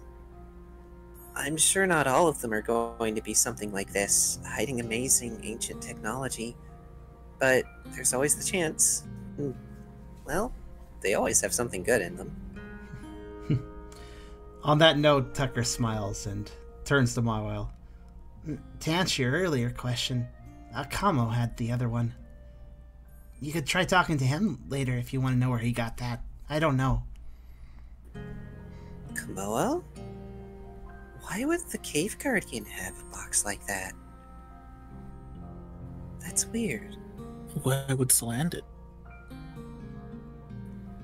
A good point. Then again, she probably thought something valuable was in it but couldn't open it, like me. Well, she probably also didn't have a crowbar and extra beefy arms. And Mawile flexes with a smile. Ralph will put one of his paws on one of those beefy arms. Yes, certainly. You're very strong.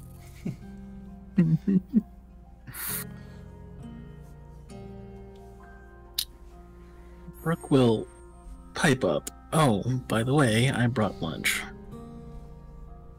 Oh, that's the best news I've heard yet. Aw, thanks, Brooke.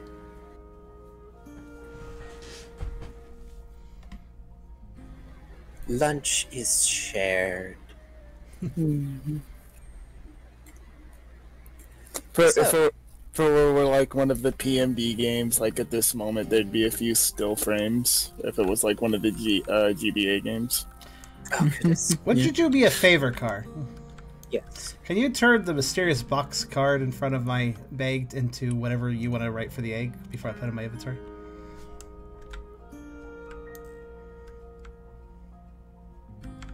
So what is this energy root doing over here again? I can't quite remember. Being made into more medicine. Yes, I'm noting down in its description how many doses have been made. It's the same as how many days have passed since Oh, you right. gave it. That's right. It's time-based. Which is fair enough, given we're binged. We'll have a lot in stock for after we leave. Yes, you guys will have tons of root salve. I have to wonder if that box has some property similar to an Everstone involving its construction. It's possible, but unfortunately, that requires research. But that's also why Mawile is insisting on keeping it right now.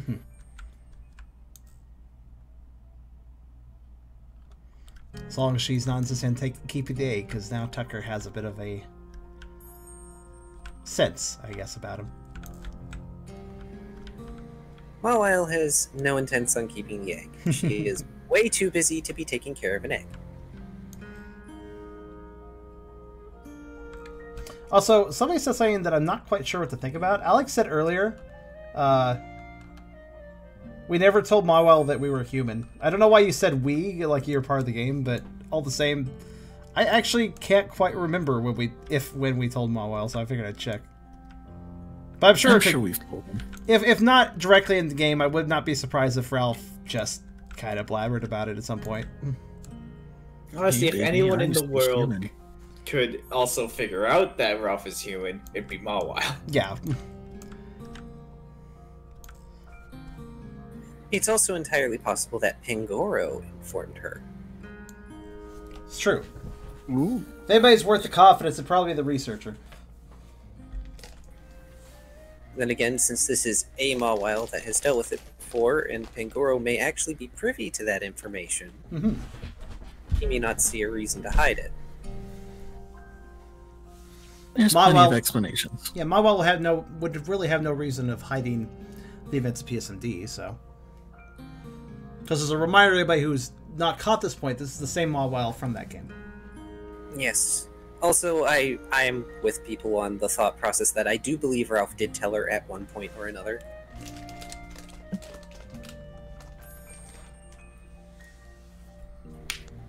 So, you all have lunch. And Riley will not eat food until he has watched Brooke eat food. He does not trust Crocodile yet. Fair enough. That's cute. Stares suspiciously. Yeah. I'm not gonna poison you, kid. Riley older than you. Look, right now Brooke is almost the right shape for the Among Us astronaut. So, Brooke's Blue kind of sus, you know. I get you. You're gonna vote Brooke off. No. So, as lunch draws to a close, you all are hit by this realization of what now? You have the base. There's now a Pokemon egg in your care. And you're benched. At least until Riley can recover somewhat. Well, we have a plot of land and a deed. We don't necessarily have a base quite yet. Well, we have a base to work on. We have a base to work on. Indeed. Do any of y'all know anything about construction? I know about. Well, that's the I know about giving. What's that again? I know about giving 1,100 monies towards somebody who knows this construction. Good luck getting the rest of the money off of Riley. Does Riley even have a Lizard concept? can just reach for it. Yeah, Lizard has access, so. This is good. Lizard wouldn't want to have to reach for it, but Lizard would also totally still reach for it if it meant benefits for Riley and possibly so. It would probably be good for Riley to have a cozy place, like a base, to be able to recuperate at, so. So, you all now have the chance to design your own base and decide what you're doing for the better part of a month. Okay, so shag carpets. I don't know if this is overly ambitious, but what we could do, if anybody's interested in this, is if you guys, the group playing DM too, everybody here, if you guys would like to arrange a random day before next Saturday to perhaps just kind of sketch out a blueprint or something, that'd be kind of neat. I don't know. Yeah, we all get in call. I'm thinking shag carpeting, a big circular bed. It's easy enough to just draw on, like, basically a graph paper sort of blueprint. That doesn't take very long. So I was just thinking... mini frame. It's the best kind of planning, because I technically should not be involved. Because Riley can't say shit. But what do you guys think about that? We could just find a day for it and kind of just do a little... Not a stream event, mind you. Just a thing that we set up for the next stream, basically. Yeah. Yeah, So- we'll just all chat it out and have someone be sketching it. The other thing is, you guys will probably be paying someone to enact your blueprint or your plan, and that'll be built over, say, 1 week. The basic framework and building will be done, meaning that you guys will, after a week, have a place of your own that you can sleep in. And then you can start putting funds towards other things such as furnishings or luxuries, like Brooke actually having a water pool for bedding. Yeah, because one of the D&D games I did play, we had a base given to us in the middle of the game, and then we had the ability to customize it. That was a lot of fun. That was actually a lot of fun to have a customizable base. That's why I recommend the idea of a blueprint and having a little bit of extra time planning out before the next session, because it's actually pretty rewarding from my own experiences, at least in that other game. So a nice throw rug to tie the room together, a plant in the corner. So, I'll say this. The plot of land is large enough that you could have a house where, if you ration space, nicely anyway, you would have more than enough room for each of you to have your own room. And then a collective room for your reserve members. You know, somewhat similar to how Rise has it, where he has a bunch of spare beds in his basement. And you would also have space for whatever else. An office, an area of business, such as, you know, a daycare type area, because that was discussed. room for a garden that we could grow our own berries. So like that would be a decent idea.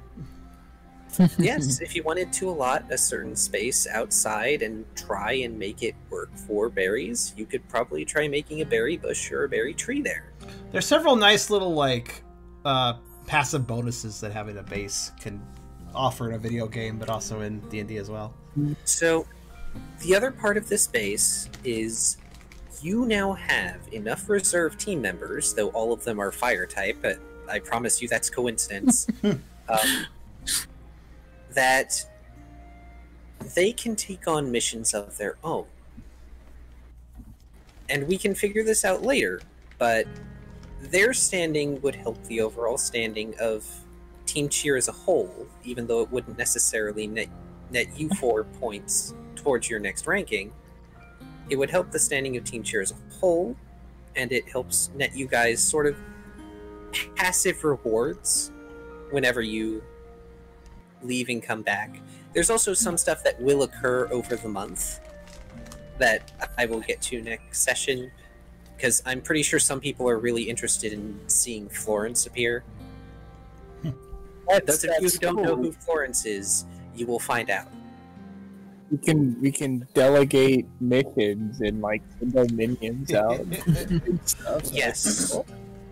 Reserve team, go fight Yes. the clockwork. Let him do it. I'm considering that the reserve team missions, quote unquote, will be based on how many days the mission will take, and then it'll be like, say it's a 1-day mission. They don't have to go very far, which means they can leave, come back, and continue tending to, you know, the base, because that's basically what they would do. They would help around town and tend to the base while you guys are gone. Nice. Passive income. Yes, passive income. Especially if you guys decide to have a business in your base. Or, you know, something. How big of a plot do we have? 100 by 100 meters. We can figure that out during that extra day if you guys want to take that. Yeah, we can figure that out. Alright, that's We could actually come up with a proper, like, here's the square foot, and then we could discuss like how we want to use it, basically. Yeah. So, here's the other thing. Pokemon don't really have, when it comes to property, okay, so how far up and down does that property go? We No. can make a tower. You can make a tower, you can also make yourselves a basement. Basements are a lot easier, and from what I've seen in PMD universe, like basements are common. Multi-story buildings much less common. I think the structural integrity is maybe not there to have tall buildings all the time. Granted, Sea Spray seems to have done well enough on their own with that, but Trial and error. You guys would be able to have 2 floors at least, not counting like basement floors that you guys decide to make yourselves or to contract being made. Yeah, basements seem pretty easy though in this world, which makes sense because there's an awful lot of Pokemon that know how to do some good digging, so that makes sense. So, dude, I feel like in that our basement's the 100 floor dungeon where on the 100th floor there's the optional boss. We are the optional boss. Your basement is the 200 floor dungeon where at the bottom of it there's a dodo. Anybody who's played Final Fantasy XIV and done Heaven on High knows what I'm talking about. In my head, I was actually thinking of the 100 floor dungeon in Paper Mario where you fight Bugtail at the bottom. Yes, I've seen that too. But are we gonna treat this like a video game where it's like, okay, well, we build the first floor and then like we could set that up, and then later if we want to expand, we can have a basement and we can build a second floor or something, etc. That's the very video gamey way of doing it. Yeah, you can. You know, it costs money to dig a new floor, so yeah. So, it's always about the amount of money. I'll tell you guys this. We'll have to pay Tom Nook back. What I know for certain is that the first 3 floors, regardless of whether it's the base floor, the floor above that, or going down, will cost 500 Poke each. After that, it gets progressively more expensive. Wait, 500 Poke per the basically starting floors? That's not too bad, actually. Yeah. Yes. It's a lot, but it gives I mean, of you course, space. that's just the space. Then, of course, more money to be spent on furnishing and setting things up. So yeah, furnishings are less expensive.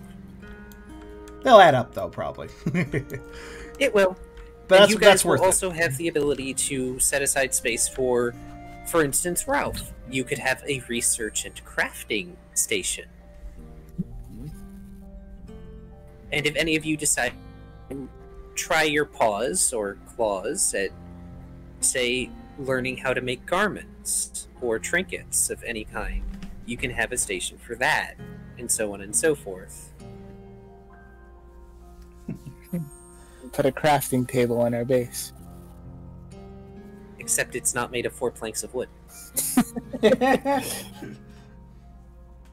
yes, collectively you guys have 2,200 currency.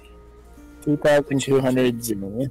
Which would be enough for a grand total of 4 floors? Because the 4th floor would cost 600, and that would leave you guys with 100 left in order to buy anything, which is not great. I think less floors, more furnishing would be probably wise. I think yay, we have our huge empty building. Perfect. So we can decide all that later, and as I said, there's events and various other things in town that you can do during this month. In particular, definitely Riley is going to be recovering, and we will be using that spa ticket finally. Ooh, a day at the spa, Ralph and Marla sounds lovely. I think that Riley should be using the spot. I was gonna say, like, you're gonna nick the fucking spot ticket from me. Go with Marmile. Motherfucker. I'm not gonna take the spa ticket. It's not romantic if I don't pay for it. This is fair. This is fair. Yeah, rob the guy with brain damage, why don't you? But yeah, that's one of the things that will be happening. Occasionally it will be passively, but I'll be making special note of certain things during the month of Riley and his recovery, which may help team morale a bit. Alright, and I'll apparently drop things, but also, I will talk to our private Pokerole group later about trying to set up a day or whatever. I'll figure it out later because it's late. It's already... wow. Time flies. Yeah. Good session, though. Nice and hearty. I think we started pretty well, like, time-wise. I am very pleased with this session. It's been very chill, despite, Komodo kind of dying. I mean, he's not dead. He's fine. He didn't die. Still types are steely. It's fine. We left him in the care of a bunch of predatory cats. I'm sure nothing bad will happen. Look, yeah, but it's okay. He has 2 berries. It's fine. They can't even chew off his scales anyway. And he's like best friends with their king, so I'm sure it's fine. Yeah, they have a mutual respect for being on each other's team. To be entirely fair, someone would have to be incredibly craven to go after the Cave Guardian, and it would not leave them in anyone's good graces. Yeah. Very true. Is there any other art I missed? Because I probably... Nope, that's it, actually. Okay. So, everybody, get yourselves 4 experience, because everybody did some excellent roleplay. Yay. Yeah, I honestly felt like I had a pretty enriching session there of Tucker. I've just been having... I've been feeling that more lately, honestly. Had some good scenes. Easiest RP I've ever had to do. Didn't have to sit through it. True, you didn't, but you still did things. Also cute, because you allowed Lizard to carry you around. Did everybody give themselves experience? Okay. Also, It's Tubby, very fortunate that there's enough of a connection between Riley and Liz that he did not run in terror of Liz as well. Tubby? That would not have been a good situation. So, Tubby? Yeah, I upped it. Tubby, here's your coin. Oh, okay. You can have it back now. Oh. It's better the coin. I might have to think about spending some. Actually, what's every experience like? Okay, so Brooke recently spent, and Tubby recently spent. You guys have the same amount of experience, and I mean Riley hasn't actually got that much, and I mean I lost 40-something to my brain damage. Leave me alone. And meanwhile, Tucker's sitting on fucking 55 experience. This might need to be used, honestly. I'd have 65 if I kept all that experience from before. There was a lot of get him a logic point, but now that he got a free one, so it's fine. Take away the primal point. That's what I was saying. No. I think that I honestly think that Tucker might synchronize with primal energies to some degree. So I'm sticking the with other thing you could do, Tucker, since, as I said, there's events for people during the month. You can save that experience and you can spend it to help mitigate the amount of time you will be using for training on things. That's true. The Rise did mention, and that we'll probably see that next session, what that was about. The idea of teaching Tucker something. So that is intriguing, and I also think that Tucker learning more moves is actually something I'd really like to see. His move variety is not... like everybody else has like several interesting moves going on, and not saying he doesn't, but when it comes to attacking moves, he's not really that varied. Dark Pulse is really solid, but outside of that, there's not a lot he can do. So it would be nice to see some more things come together for him. Though I still am okay. I've come to be content with his green mage stats though, so I don't really mind if he doesn't get more attack moves necessarily. But if I can obtain him, why not? Why not add that extra variety? What were you saying? I've also spoken with pretty much everybody about the next additions to their aspect repertoire. Yes, I have something really odd but pretty cool. Interesting. Kind of green magey and kind of bardy. Imagine having an aspect repertoire. You, sir, are going to get something that's just as good. After you recover. Is it PTSD? Aside from the PTSD. Oh, cool, thanks. Alright, I learned PTSD. Do you want to replace tackle? Alright. I don't even have tackle. That's fine. Also, Riley is now healer? He does have a heal pulse.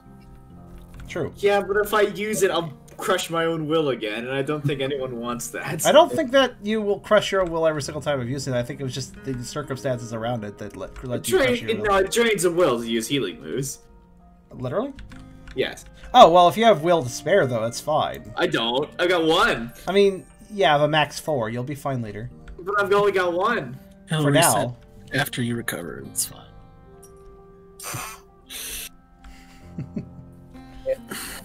Incidentally, Body Slam kind of replaces both Lick and Tackle. I see your logic. Lick's a physical move with 3 paralyzed die, as is Body Slam, and Body Slam's a stronger tackle. Yeah, but Lick is a ghost type move. Yeah, Yes. there's that. Which has its benefits. Also, you can mix Body Slam and Lick to get multiple paralyzed proc chances. You know, if you do multi move penalties, so that would still have use in that situation. Yeah, yeah. Oh, it's Like, like experience. It's like I will paralyze you. What's that, Kyrio? I said, oh, Lizard used their experience. Oh, you did? Yes, they did. It was used up when they evolved. Oh, that's why I've sold that. Yes, so you'll notice the nice symmetry of their stats and some of the upgrades. Oh, They got overheat. actually, yeah, there is a difference. Oh, yeah, overheat over here. Look at the speed on this lad. Holy shit. Overheat, what? They got Sweet Scent naturally, but you'll notice their ability is different. They no longer possess Corrosion. Resurgence. The first time in battle, this vessel would have their HP reduced to 0. They may activate the aspect Resurgence to pick themselves up at full HP. Resurgence does not incur primal will penalties, but it can only be used once on a given in-game day. That's actually quite powerful. It is. It's a free 1-up mushroom per day. Yeah, pretty much. He got the fairy in a bottle. Also, what was that about him being a speedy boy? Also, shouldn't his health be back, or...? It should, I just never fixed it. Okay. Does he still only get 5? Wouldn't he have 6 now? Oh, wouldn't it be? Oh, it would be 6, wouldn't it? With base 4 plus 2, yeah. The other thing is, Lizard is relatively fragile. I can see that. Glass cannon, speed boy. Lizard is too. also not as prone to combat, and unfortunately, they can't really use their aspect for very much outside of themselves.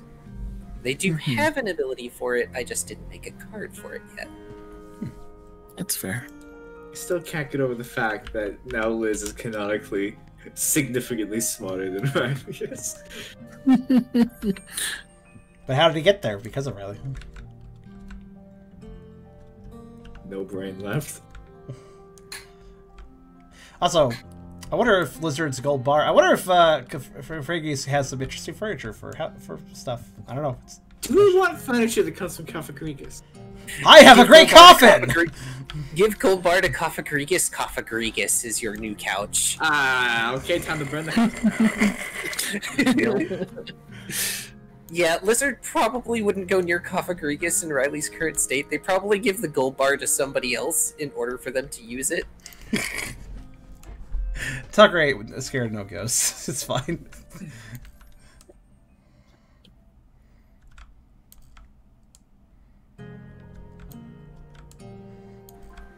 Indeed. This has been a wonderful session. Thank you all, and I'm glad you all are so receptive to the upcoming downtime rush. Downtime That sounds like an oxymoron. Yeah, I was gonna say. So, here's the thing. If it's gonna be like a month, that's about as much time as we've really, you know... How long has it been? Like, 2.5 to 3 months almost. Like, Yeah, I'd say 2 months sounds about right. Yeah, Pangoro is also doing this because he knows for a fact that the vacation was not really a vacation for you guys. And it's also kind of in part his way for making up for the fact that he sent you all to the Shaman Island, and he may have finally caught wind of all the BS that went down at Hotel Obsidian Sky. So the other thing is, he's also going to be withholding mission requests for your team until a later time. So you guys may actually be receiving personal requests from Pokemon to do certain missions. Well, I was gonna say is successfully murdered a whole bunch of bandit bosses here. You want to go take them out? what I was gonna say is Mawile might have a mission for us because I know that she has some objectives in the area. So Mawile wants to go to the Moonwide Ruins, which is one option, and the other thing is when this downtime ends, you all have options. There are a bunch of things you all can do. They range from side quest level of importance to, you know, this could lead you to the next interesting thing. It just depends on what you decide you want to do. Sounds fun. Hey guys, we finally got out of the tutorial! Hell yeah! It's only took us 2 years! It's been 3 years, dang. 2 years, not 3 years. 2 years. Only 2 years. Only Yeah, still. 52 sessions. Look, you guys have been on the main story track for a while. You guys have accrued a bunch of things, like, you could have pursued this earlier, but no, we're going to do this thing instead. It's totally fine. I was always the type to do the main quest in Skyrim. That's fair. I was the type to do all the side quests and then go, I don't feel like doing the main quest, and never finish it. One of my coworkers played through all of the side quests in Skyrim before even unlocking the ability to shout, and they got so upset because the ability to shout was so much more fun for them. Well, there's definitely Mawile's side quest. There's the declaration that will be waiting for you guys in the middle of the month. Because that's the one thing Pangoro can't really put aside. You guys are going to get that declaration, but he's not going to make good on that for a while. We'll just answer back. No thanks. Yeah. Sorry, busy. Yeah. Call you later. Charm has also discussed a side mission with me that I am more than happy to let you guys get a letter for. Some of you may receive letters from people. Not, mission letters. But I'm intrigued by what I discussed with you because I don't remember. So now I'm part of the group of like, ooh, that sounds exciting. I wonder what it is. Oh, you talked about me about something. Ooh, that's exciting. I wonder what it is. And this is why I'm okay with you guys suggesting side quests, because you probably won't get to it until you forgot. It's also good. It's also why it's okay for me to suggest plot points and stuff, because I'm just going to be fucking forgetting them by the time they actually come up. So it's not even like I'm being spoiled. I mean, the pace we go with this game, like, but it'll be like this time next year before we've done like 2 side quests. It's fine. Yeah, there's like at least 4 or 5 different things you guys will be capable of doing. Some of them will be shorter, some of them longer. We'll see how it works out. Sounds good. I look forward to it. This has been fun. Mm-hmm. Agree. Well, I guess, if you don't mind me concluding my YouTube video, I think this is a good stopping point, so join us next time for session 53 in a couple weeks, where we will probably see some interesting base build in. If we play our cards right, we'll have some cool blueprints to look at too. Or they're going to be just scratchy doodles probably, but they'll get the point across is what I'm saying. So, but yeah, until then, guys. Bye bye.